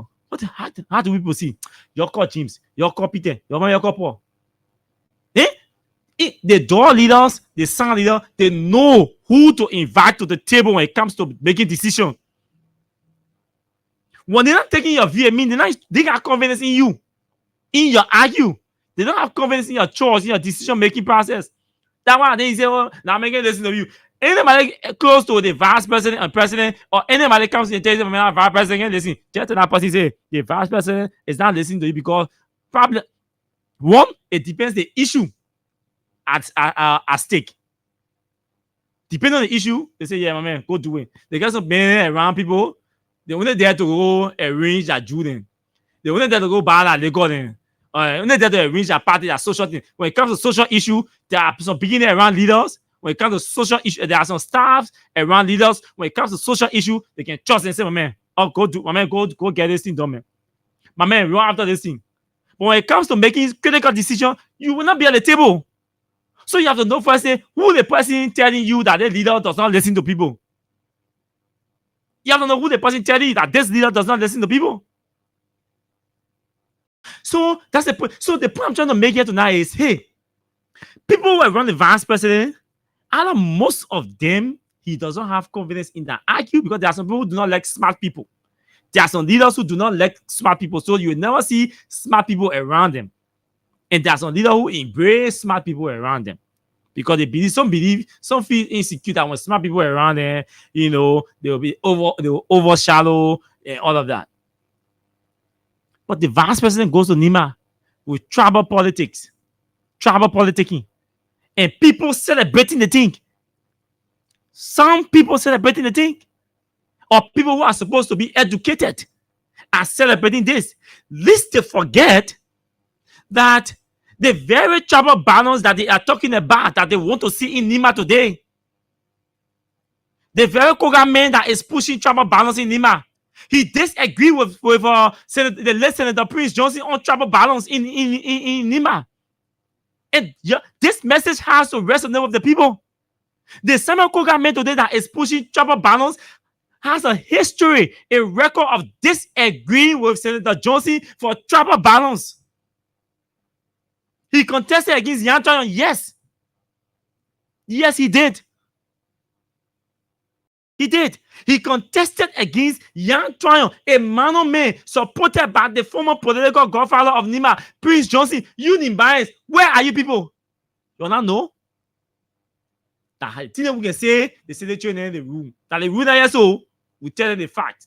We dig deeper and bring history back to them and say, hey, here's the record. This is you. This is your real self. You tell Sam Koga and Nimbayans, Destiny. You tell Nimbayans, you tell your other friends, including Sam Koga. You remind him. If you have his number, if you get a number, I will read a number on the radio. I will read his number at the end of the show. You're texting to them and remind him. If he is truly interested in tribal balancing power between two tribes, Nima and Gio, you're saying text and asking Sam Koga, why did you contest against Yan when Senator Johnson was a Gio man supporting a Mano man, and you contested against Yan Trayon, a Mano man? If you are gotten elected, today we will have been having two Gio persons in the Senate, Prince Johnson and Sam Koga. If you are gotten elected, we have been having two Gio persons in the Senate. This is the man today talking about that Gio people turn. But when it was Mano people turn, according to Prince Johnson, uncle, when it was Mano people turn, Sam Koga contested against the Mano candidate. Either Gongo did not contest that election because Yan Trayon was a Mano man. She said, me, I will respect you. And not contesting that election because the political godfather say he is supporting Yan Trayon. Yan is a Mano man. So I am not going against him. So she didn't contest. So if anybody should be pushing tribal balance here, the moral force in Nima right now to push tribal balance should be Edith, not Sam Koga. And this is the hard fact that you all must accept that the only moral force in Nima to push tribal balance should is Edith. That's not Sam Koga. Sam Koga has a nasty history of not respecting tribal balance in Nima. How come today he should be the moral force to be pushing tribal balance? He is not. He can't be the moral force. His history about embracing tribal balance in Nima is nasty. It's dirty. It's divisive. It's disrespectful. He disrespected Prince Johnson only because Prince Johnson wanted a balance of the Gio and Mano in the Senate. Senator Johnson wanted a balance of the Gio and Mano in the Senate. So because he was a Gio man, he said, I will support Yang. This is the message that you must send to Koga and share with your friends in your different Nima County chat rooms. If Sam Koga truly believes in balancing power between the two populated tribes in Nima, the Gios and the Mano, ask Sam Koga, why did you contest against Yan Trayon, against the interest of Prince Johnson, against the decision of Prince Johnson? Ask Koga that question. You're in bias. You're send test to Koga and ask that question. Let me find a number. You ask Koga that question. That is the question you should be asking Koga. Why did he contest against Yan Trayon in Nima when Senator Johnson was a Guillaume? If he truly supposed balancing power between the two populated tribes in Nima, the Gios and the Mano, why did he contest against Yan Trayon? And he did not just contest against Yan. He contested against the decision of Senator Johnson. He contested against the interest of Senator Johnson. Sam Koga, either Gongdo Ware and Yan Trayon went to Senator Prince Johnson after Jeremiah was elected vice president, the seat became vacant. When the seat became vacant, three persons.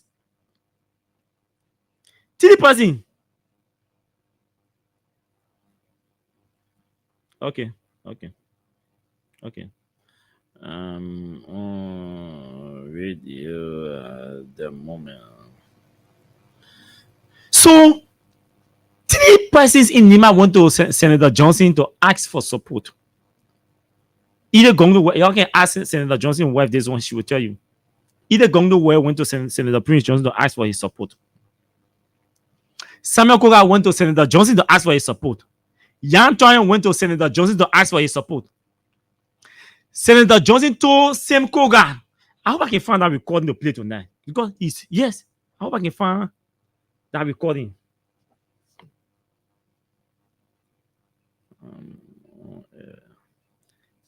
I hope I can find that recording. When Sam Koga went to Prince Johnson, according to Prince Johnson, he said, Sam Koga came to me. I told Sam Koga that I cannot support him because I am a Gio already in the Senate. Already, we feel making mistake, we make senator, then God help her. He didn't stay long, he became vice president. Now it's time for us to correct our mistake. Because they will have to respect the other tribes. So, since the seat is vacant now, it's time for us to allow the Manons to be represented in the Senate. So I told Sam Koga that I am not supporting him because the seat is for Manon. I was choose between two candidates. I mean, between Edith and Yan, because Yan kin on me and Edith two kin on me. So I have not made decision yet. When I make decision, I will communicate my decision to all of you in Nima County. Prince Johnson said that thing. So he said he was not supporting Koga because Koga was a Kiyome. What did Koga do? When Prince Johnson made his decision to between Edith and Yang, Edith said, okay, Papi, I respect your decision, and I'm not contesting against your choice. Since that's your choice, you are the political godfather, I respect your decision. I am not contesting against your decision. I will not contest the election. Edith did not contest the election. She stayed away. Who went and contested the election against Prince Johnson's decision? Sam Koga. Why Edith was saying no, even though if I contest this election, the possibility was high that Edith could have won that election. Or her contesting the election would have divided the Manon vote, thereby placing Koga in a better position to win the election, and then Prince Johnson would have been disgraced that he supported a candidate that did not win in Nima. And because Edith did not want that, Edith said, okay, I will not contest the election. I'm not power greed, I will not contest. Since this is the Manon person that Senator Prince Johnson wants, I will respect his decision as the political godfather of Nima. I will not contest against Yang. Edith did not contest against Yang. Edith did not campaign against Yang. And Yang knows he has the history, he has the record. She didn't contest against him. She did not campaign against him. But guess what? The tribal czar today, the man who is the tribal czar, who is projecting himself as the tribal czar in Nima County, who respects the two tribes or the three tribes or all the tribes in Nima and wants a balance of power between the two populated tribes in Nima. Kiyo Manon, Sam Koga. He was the one who said, to hell with Senator Prince Johnson's decision. I am contesting the election as senator. He went and registered in the election and contested the election against Yang, the very Yang that is supporting him today, against Edith. The very Yang today, Koga contested against Yang. Then he contested against Senator Johnson's choice.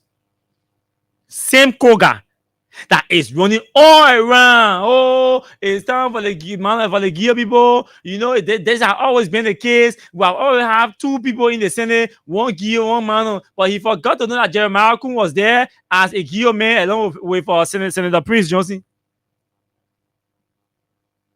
Then he forgot to know that even though he is telling you that it has been a tradition that in the Senate there should be one Guillaume, one Mano. But this very same government who is aware that it has been a tradition that you have one Guillaume, one Mano in the Senate, this same government contested against the Mano candidate just a few days after Jeremiah Kun was elected vice president. The very government contested against Yang. And guess what? The Yang he contested against was Prince Johnson's choice. Don't forget that part. Put that part there. So should Nibans listen to the same Koga about Trabene, that Guillaume Mentan, that Mano Mentan? Nibans should not listen to the same Koga on that other thing. Listen to the same Koga on something else. Not on tribal issue, because he doesn't have a history or a decent history of respecting the balance of tribe in the Senate. He doesn't have a decent history. He doesn't have a decent history. He can't be the one talking about balancing tribe in the Senate because he is contesting. So we should listen to him. But if he was not contesting, this guy was going to contest the election or support a Mano person or a Mano person. The government was going to support a Mano person. If he was not the Guillaume contesting, he was going to support a Mano person. That same Koga right there. Because it's about him. So he wants to act there. He has been respecting the quote-unquote tradition in Nima. The quote-unquote tradition in Nima. That's how he's projecting himself. And the vice president fought for that lazy argument, that lazy rhetoric. It's a lazy rhetoric. The vice president fought for that thing. And go auto that thing in Nima. But again, the message to all of you in bias tonight is that, hey, I say this to you. Yeah.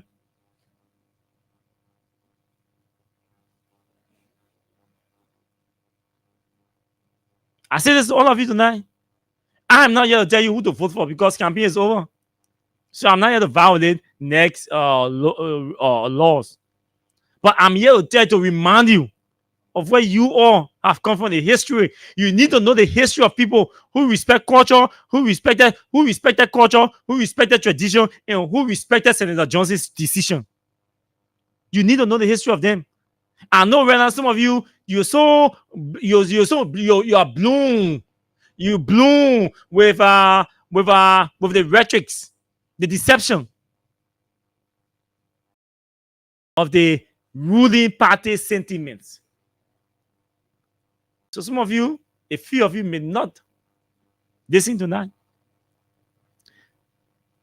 But the thousands of you that are listening tonight, that is the message that should be in your mind as you go to the ballot boxes tomorrow to cast your vote for the candidates. What should be in your mind as you go tomorrow to cast your votes for the candidates? Ask yourself and ask Koga, if we must listen to you to vote you a Guillaume on the basis that it is time for a Guillaume to be senator since there is a Mano, asking why did he, a Guillaume, contest against Yanton, a Mano man, when Prince Johnson, a Guillaume, was already senator and supporting that Mano man? Ask Koga, why did he contest that election? Ask Koga. And guess what? Samuel Koga would have won that election as a Guillaume. You know why? Because if you look at the election result, thank you for sending me the result. Yanton, the result showed that Yanton beat Koga just 6,000 votes.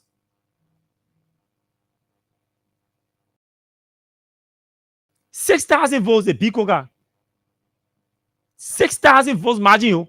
That was the margin between Yan and Koga. So Koga got 59.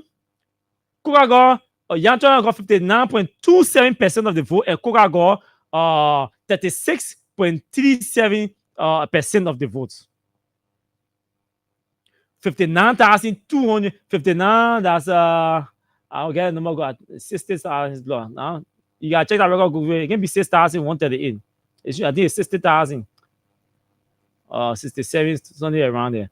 And then Koga got 41,196 votes. So if you look at the margin, if Eden had contested the election in Nima, it means Koga would have been senator. If Eden had contested that election, it means we will not be talking Koga today. Koga would have been senator. So because Eden did not contest that election, that's why Yang is senator today.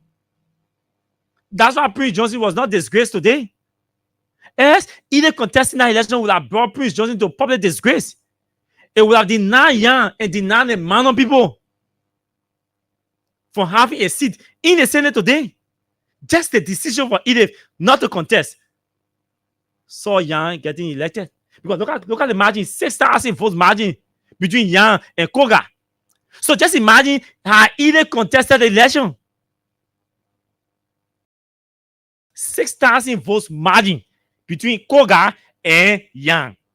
With the support of Senator Johnson, the margin was 6,000 votes. Nimbayans, ask yourself, Koga disrespected Prince Johnson and contested the election and got 41+% of the votes. 36.37% of the votes. Making second to Yang Triumph. Yang Triumph got around 40% of the vote, 59.27% of the vote. But the total votes between them were 6,000. The total votes between Koga and Yang was 6,000. So just sit down and say, suppose Edith had disrespected Prince Johnson, suppose Edith had ignored the whole tribal balance thing that Koga preaching today, and she would have contested the election in Lima. It means today, Manon doesn't have a representation in the Senate. That's what I mean. Koga would have won the election. Koga would have won because either contesting the election are going to reduce Yang Triumph's vote. So Koga challenged Senator Johnson and got 38+% of the vote. 36% of the votes. Nimbayans, think about it. The Koga meant today that he didn't want to tell you tribal balance. When either was respecting tribal balance, he said, I will not contest. When either was respecting Senator Johnson's decision to support Yang Emmanuel over her Emmanuel, she said, I will still respect it. I'm not contesting. Koga said, Senator Johnson, I will not respect your decision. I will contest. And he contested. He got 38% of the vote. So my message to your Nimbayans, including Yang is that either contested that election today, Yang is not senator. Today, Koga is senator. Either contested the election, Yang is not senator today because Koga would have won the election.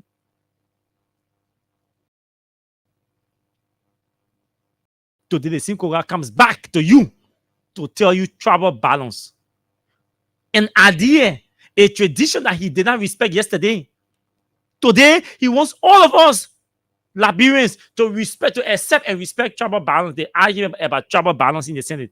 Today, he wants all Nimbayans to respect the idea or the tradition about tribal balance when he did not respect it.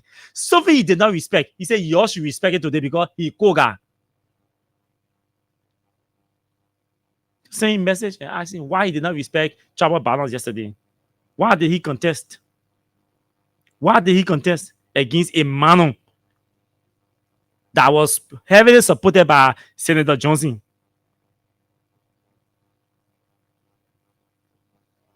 Oh, I don't have some Koga number in the phone here.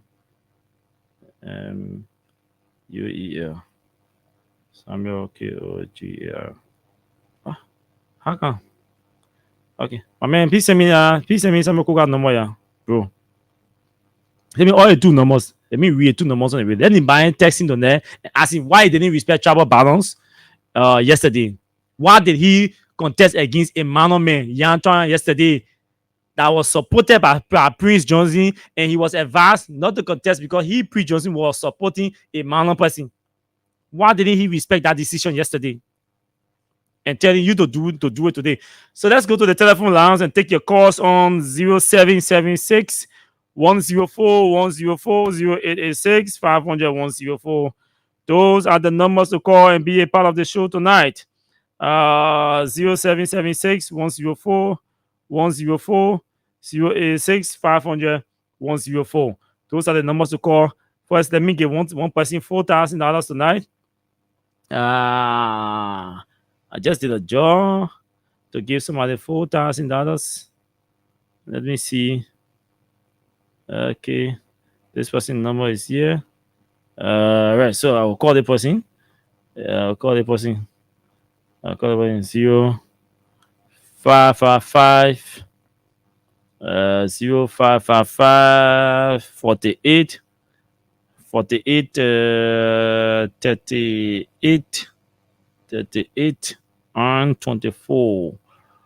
This person just received $4,000 because once you do the job, the money goes to your account automatically. So let me call this person and see whether this person picks his or her call. Let's see what about in peace. The phone ring you.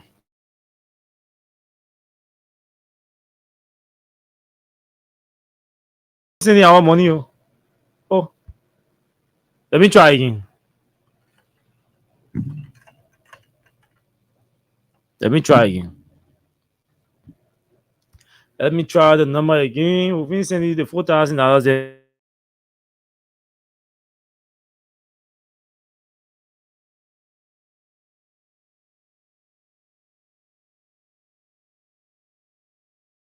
The number is off.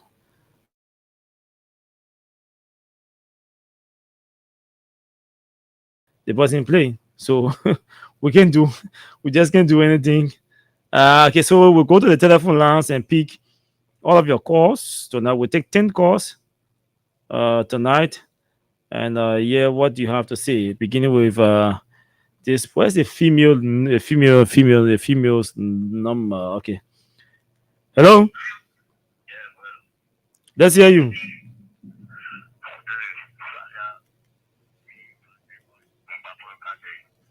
From Baguio. Okay. Can you switch your monitor off or move away from the monitor? Okay, that person will call back the rules. Hello? Hello? Hello? Please go ahead. My name is Rodan Koma, calling from Baokale. And I am Nibanian. But you're not voting tomorrow. I will go early in the morning tomorrow. Okay, good, good. Let's hear you. Those are people we want to talk to. And what you are talking about and the senator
time around, and all of the behavior of the vice president this election.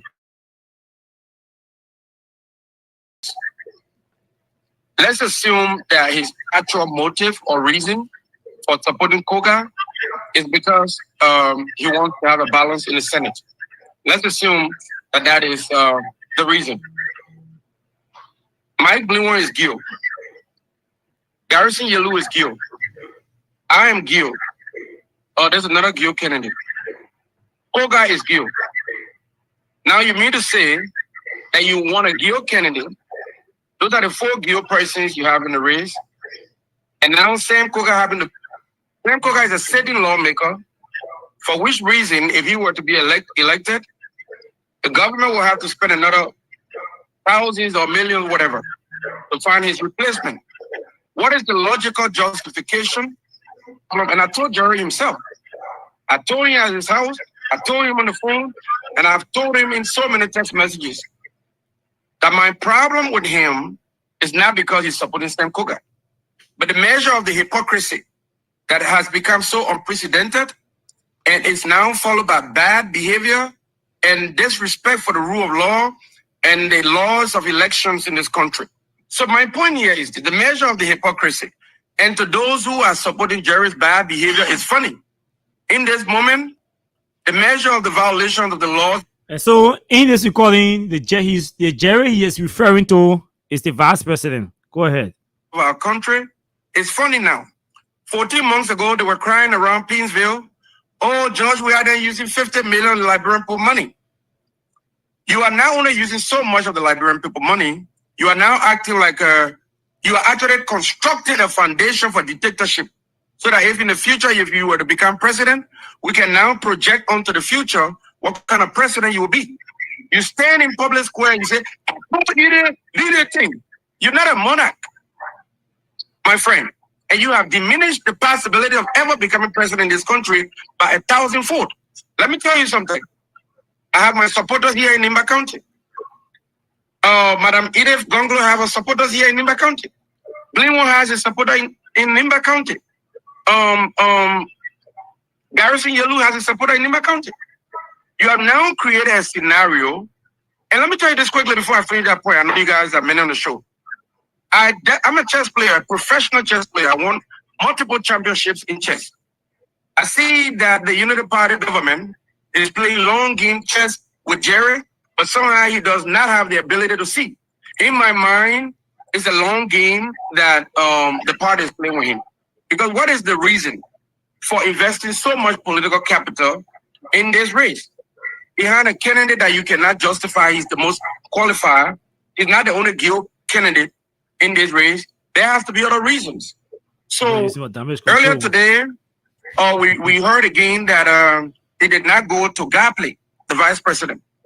He has been calling to places, telling the city mayor and all the other government officials that he's going there. Whenever he hears that a candidate is going there, and then he would disrupt your process, and then he don't show up.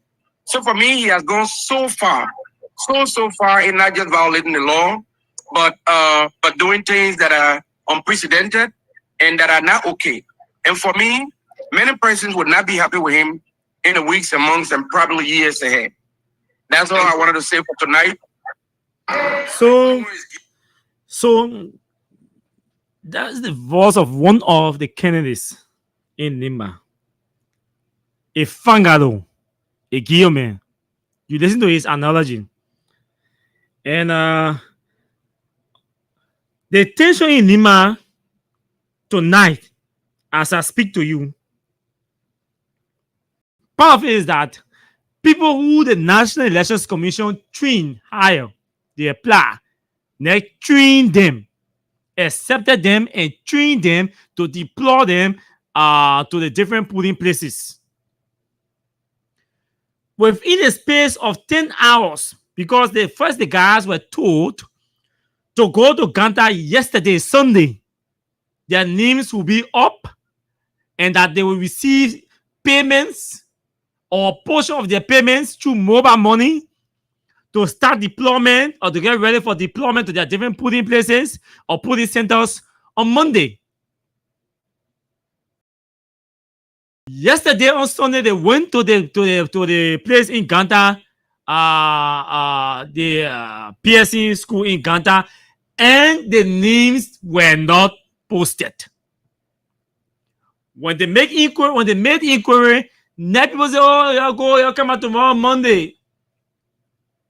Election is Tuesday. NEC is supposed to post the names of individuals that are supposed to be deployed to the different polling places on Sunday, at least 24 hours before voting. NEC did not post the list. So by Sunday yesterday, nobody knew whether they were selected, whether they were not selected, where they're going, where they're not going. Sunday, no NEC worker knew where he or she was assigned. On Sunday, this is Liberia. Monday today, they told the people, come on Monday morning. Monday morning, the people went there. The people spent the entire day there on Monday today. They've been there since the morning out up to 4, 5 o'clock. NEC officials had not posted the names of staffs that were supposed to be deployed to their different polling places to work. So imagine somebody, people spend from in the morning to 4:30, almost 5. When election is tomorrow, Monday, up to 4:30, 5 o'clock, NEC workers are now posted the names of polling staffs. So they can know where they are assigned and all of that to start moving in. So the people spend the whole day there. By 5:30, I'm told, according to our source, they went and posted the names on the wall. The names they posted, all the people that they selected that went through the application process, through the interview process. After the interview, they selected them. Now, the selection and training, not training, the selection and test. You see, the person applies. You select the person. You did not administer an aptitude test. Then you train the person to go do a piece of job. After you train the person to go and work as PO, for example, you listen. You put vacancy up for financial analyst. Maybe you wanted 10 persons. We apply for the positions. Financial analyst will be deployed at all of your banks. We apply. 30 persons apply. You want 10 persons. 30 persons apply. Of the 30 persons, because you want 10 persons, you selected 10 persons for after the application. You call the 30 persons to an interview. You want 10 persons, 10 financial analysts. 30 persons apply. You call the 30 persons to an interview. After the interview with the 30 persons, you selected 10 persons. You want 10, no? 30 apply. You selected 10 after the interview. You did not administer an aptitude test. Instead, you took the 10 persons into your training room, into your conference room, and trained the 10 persons as financial analysts for a corporate banking institution. Get the point? So you drop 20 persons, meaning you already certify with the 10 persons on the basis of the interview. Access Bank used to do that because I know I applied for Access Bank interview job before. Access Bank used to do that way back. So but Access Bank will not train you before giving you aptitude test. They will interview you. You apply, they will interview you, do the interview. The panelists, some 1, 2 persons, they interview. After the interview, they post a short list. That short list meaning you go in to do aptitude test. After the aptitude test, then you go for training. Some will do aptitude test, then interview, then training. Some will do it the other way. So the different institutions have different reasons why they do aptitude test before training, or aptitude test before interview, or interview before aptitude test. But they don't train they don't train in the middle of the two. So when you're training somebody who you are not convinced that you will hire to work for you, you don't train in the middle of the two. Interview, training, then aptitude test. Hey, I know, but those of you who have been doing into HR for over 5 years, 10 years, you got more experience than me. So for me, the theory I learned, nothing in the theory I learned. Nothing in the theory I learned makes sense to me. Makes sense to make this thing make sense to me. Because to hire is a process. Hiring is a process. Like I said, my own HR training, that I learned. Hiring is a process. And the process cannot be, conflicting. There's a reason why most HR people prefer training as a last stage to employment or to your contract. And when you reach a point where you are going to get trained by the institution, it means two things possible. The first possibility is that you have been selected or you've met a certain fashion or the criteria for employment, or you've met a certain fashion of the hirer, and maybe you may be placed on probation. Some people got pulled. Say, man, we can't let people go. They are smart, they're good. So say we need 10, we take 20 persons. The other 10 people will put their own training. But it's always the last stage. It can be in the middle. Because the person answers an aptitude test. The person when they interview. Then you train the person. Then you send them to do aptitude test. So let's use them in the context of NEC. Because NEC may come and say, yes, there's a reason why we say the aptitude test last. We will hire them. We won't, after the interview, we train them and then we test them to see whether what we train them, whether they grab it before they go apply them. Probably that NEC on the strategy, they're on the system. We interview you, we shortlist you for training. We train you, then we give you aptitude test on the basis of what you have been taught. Probably that's their own system. I never applied for a NEC job before. I don't know how it works. Probably that's their own system. Say the thing here that short-term thing is technical. So let's call the applicants. Let's interview them first to know whether they can speak good English, whether their comprehension is okay, and all of that. And whether they're meant to test their maturity level and the IQ. The IQ. So after you do that one, then you say, okay, let's train them. When we train them, then we give them tests on the basis of on the basis of the training they went through. Then we shortlist. If that's the case, if that's what they did, I hope I'm not providing escape route for NEC tonight. I hope I'm not providing escape route for NEC today. But if that's what they did, then for me, I will not have fundamental problem with it. The fundamental problem I will have will be why the delay. Why are you holding or posting names of electoral staff after 5 o'clock on a Monday, the eve to election?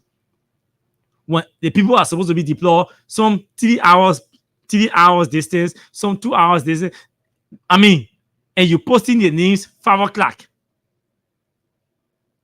And the next day is election. They have to go home. They've been there in the morning. So they are not even prepared. Their bags are not even set for departure. So they have to go there, identify their names, and then they're supposed to stay there. You do their mobile money payment and all of that, and then they go home, pack their bags, and start going for deployment. It means tonight, up to 10, 11 o'clock tonight, 12 o'clock tonight, their NEC staffers that will be still en route to their destination. That's what it means. Why hold on to the list until 5 o'clock to post it? It speaks to sinister motive. And like some of the guys here, they're taking the people from Moreover and putting the people there. The people that they want to work, the people they trust, the people that will take instruction from them. That's the people's names they are posting on the walls. So they wrote the names, some in pen, some were tape written.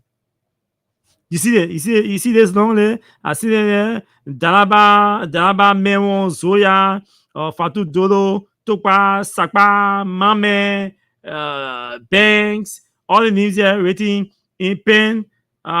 You see Charles Ezra down. They change Oliver. In some cases, they put names. You see 1, 2, put in place number 004 at Upper Nima by election in the 2 District 1. Name Paul S. Yaman. The person number here, not the PO or something, the presiding officer here. The person name here, the number in the 2 District 1. Put in place number 4. So you see the contact, the position, the sex, the name, everything. So put in place number 4. These are the discrepancies that the folks are having issue with. You raising people's names, and and replacing with other people. So yeah, at with the number 12, I put in place number 12, they change it with 8086 to they change Olivia Riverses. They change it to Charles Eto down. I used to know one Charles Eto down. Way back, I know from my church. They change it, put the name with Charles Eto down. You come down again, you see they change the other person's name to Mary Bemi. You go up, continue going, put in place number 4. On the scene in the 2 district number 1. You see there, TSA 12 number 1, TSA 1215 for the 1, Prince Yene, presiding officer.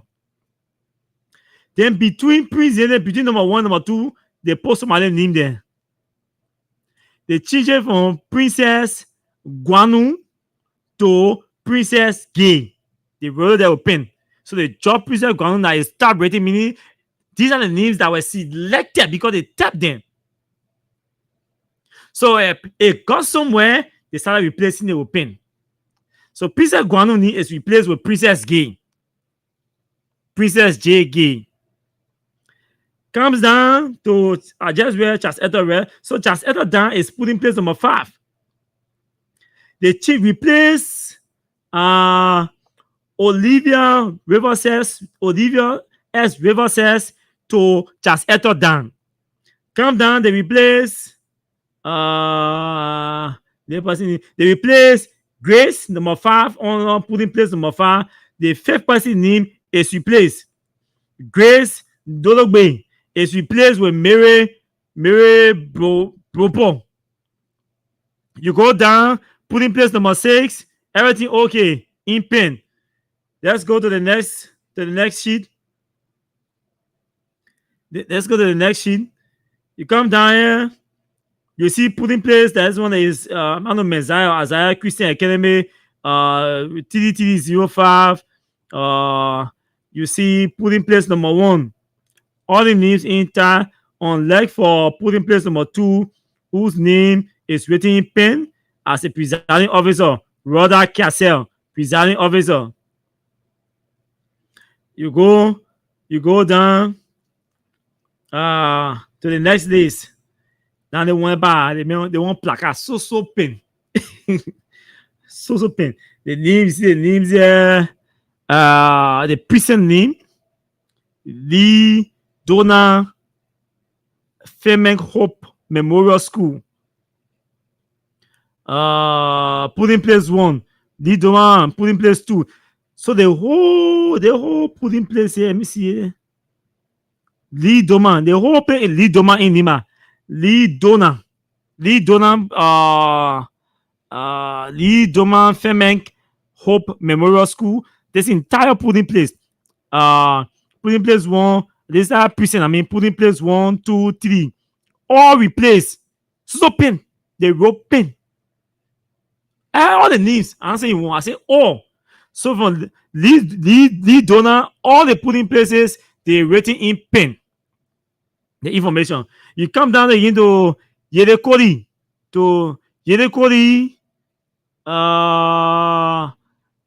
polling place one. I wonder one polling place here. All the names written in pen. You go down to Feridi, I don't know the name. Feridi Public School, polling place one. All the names written in pen. All the names written in pen. So these are the issues that the people who were trained are having with NEC. Now they are alleging that the process is not free, is not fair, and that the process, because the process is not free and not fair, George Donald Public School here also put in place 1, 2, 3, and 4. All the names written in pen. All. So now the very people who are trained are telling you that the fact that NEC can allow herself to be compromised with the with the selection process of not pool washer, but NEC workers, it means the process is not free. The election itself will not be free, will not be transparent, will not be fair. Who knows whether Jeremiah Kuhn, the vice president, is conspiring with NEC to send his own people as presiding officers and all of and anchors and all of that to the different polling places. It's possible, highly possible. Jeremiah Kuhn is capable of doing that.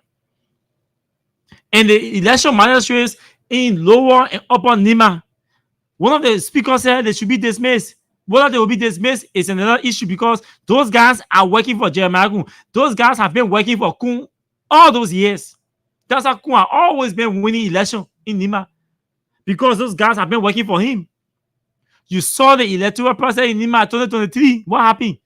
It was marred by huge, massive fraud. Fraudulent process. We are so all in say your election you go. Your result, you go. You go govern. Nobody going to court. But again, welcome to Liberia. This is the country we have. Yes, we're going almost 30 minutes into 30 minutes extra time, but it was necessary. So we have to go home. We have about 3-4 more minutes to go. So it'll take us straight to 10:30. So we'll take 4 more calls in 30 seconds each, and then we'll wrap it up. But I wanted to play that recording for you, and I wanted to read these names to you so you know what's happening in Nima. But at the end of the day, we call on everybody to remain peaceful and focused on the process. It's important to remain peaceful, remain focused on the process, and let's hope that all of the candidates will have their pool washers on the alert. The pool washers will have to be vigilant. I was listening to Oliver talking about even going to the extent to inspect the papers, the ballot papers that they will give you. Interestingly, only one ballot paper they will give you. When the paper is looking too thick, like he said, I was laughing, but it was serious. When the ballot paper is looking too thick, hey, you as a pool washer, you got a right to raise multiple observations. Even if they are complaining, Mama, you know more, you're talking too much, act. No, the ballot paper looking there are 2 ballot paper here. It's looking too thick. Let me see. The person will open it. It is the responsibility of the presiding officer to ensure that the ballot paper issue 1 ballot paper to 1 individual. If the ballot paper looking too thick, ask the person to open it. You won't see it as a pool washer. Before they get that 3 or 5 ballot papers, he goes stand behind there, or she goes stand behind there and vote 5 times. And when he or she coming back, they only in the person in 1 finger. All the men that 5 ballot paper, they get the person. The person go back everything. Government a cheat. In the colors of the pen, the colors of the ink pens that will be used, the pool washers must be very careful. They must be on the alert to see the color of the colors of the pens that are being used. I applied that thing way back in one election, national election, and it worked. I call all the men and say, my man, y'all tell the people that they present the ballot paper issuer that can sign on the ballot paper. That person use green pen. The presiding officer, let the presiding officer be the only person using black pen. all the people that come here to vote, all of them should only use blue ink. Make sure, all of you observers, make sure that the ink that people are using to ink or mark the ballot paper should only be blue. So I said, why? I said, yes, because the presiding officers themselves, in some cases, they can sit down and mark ballot papers. Check them in favor of candidate and stuff them in the ballot boxes and send it. When you go, you see black pen mark, blue pen mark. All of y'all, the pool washers, y'all make sure that blue pens or a particular color of pen must be used at all of the voting places for the voters. The voter can be using blue pen, the presiding officer using blue pen. No. You can sit down there in the morning, just set up your rules, just set up your structure and everything, you proceed. Make sure blue pens must always be behind those voting places. So when the ballot papers come out, you see also blue ink. So even if the presiding officer wants to mark, you gotta go around looking for blue pen. Because man, electoral fraud is pervasive. It's high in Nima. I can say that, especially 2 or 3 districts in Nima, it's high, extremely high. It's like all of the day in Nima. And I said that's how the vice president has always survived in Nima, electoral fraud. So he knows it, he believes in it, and he's not going to change or disease. Okay, so let's take maybe 2 more calls or 3 more calls, and then we'll call it a day or a night, and then we'll go home. Hello. Yeah, Austin, how are you? 30 seconds. I'm fine, my brother. Please go ahead. Okay, Austin, I don't call my name, but let me just get my information. Okay. Austin, as may be aware, the election commissioner was suspended. They were meant to intimidate us for this Senegal by-election. Just check the record. Because they got no claim against us, but tell say, oh, you get the election, we'll do this. So the people are going to have a watch out tomorrow. They got to be very vigilant. And I expect them for CDC to unleash men in Nima to go and guard the bad people. If you don't do it, people, you can't wear that people that will intimidate and they will tell the election for you. You can't do anything about it. You go to shopping, go to fly. So if they can't guide anything tomorrow, they might run after people. Thank you. That's a nice observation. Interestingly, the actors are listening in the campaign team of Madam Gongdo Ware, Sam Koga, all of them listening. So it's good that they're listening, that they will take it. But normally the beneficiary of this cheating. Hello? Hello, good evening. Good evening to you. Let's hear you. 30 seconds. Thank you. I'm Joshua Dike. I do join from Kawa community. What I want to say is that the election already been concluded. So the election commission decision now posting all those listing ahead of time. They already tell that election is in favor of Samuel Kunga because I want the people to listen. Thank you. Thank you very much. Let's take the 10%. Go ahead. Yeah. So, Austin, how you coming on? I'm fine. Yeah, my name is Vanny. I give 1 million we have for Go ahead, my brother. Yeah. So Austin, the kind of news that was coming from Nimba is very terrible. So it is. I'm really worried that the opposition got to come together and stand because we don't stand up now. They thinking that the people that are doing in the by-election, they will do it 2029. So it's very scary. But I only want to tell the man tonight, please, when they go, let them vote their choice. They will not vote because of the person from the other party or the person from the other tribe. No. Vote for somebody that will seek your interest. Don't vote for somebody that you can see their interest. Don't vote for that kind of person. The person that can hear your voice, hear your voice to be heard. When they hear your cry, they run to you. Vote for that kind of person. So thank you. Thank you very much. We do not have enough time. We have to go. We are going home. We are going home. We'll go home. We have to go.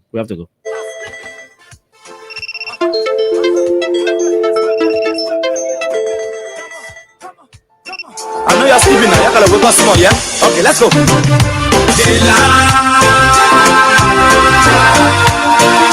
The people fool us. The people lie to us. The government betray us. So much. I said they lie. The people fool us. The people. Yes, and don't continue to allow the people to fool you, the politicians to fool you. We have to go home. Thanks to all of you for joining the show tonight. Thanks to all of you for following the show. I'll leave you with this one from Thomas Jefferson. He said the care of human life and happiness we saw it frustrate us. and not their destruction is the first and only object of good government. The care of human life and happiness and not their destruction is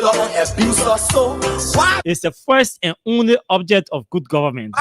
Any good government will be concerned about your happiness, about your livelihood, about your lives, about your survival, and not about destroying you. Any government who seeks to destroy you is not interested in your well-being. That government does not get qualified to represent your interests. That government is not responsible enough to represent you. We have to kick it out. Until we see tomorrow by God's grace, my name is Austin Kawa and I was here. And we shall be here tomorrow by God's grace. Bye-bye. The people tired with their rhetoric. People tired, they tired. You see the reason why we ask why the government betray. They have enough for time, but yeah, them state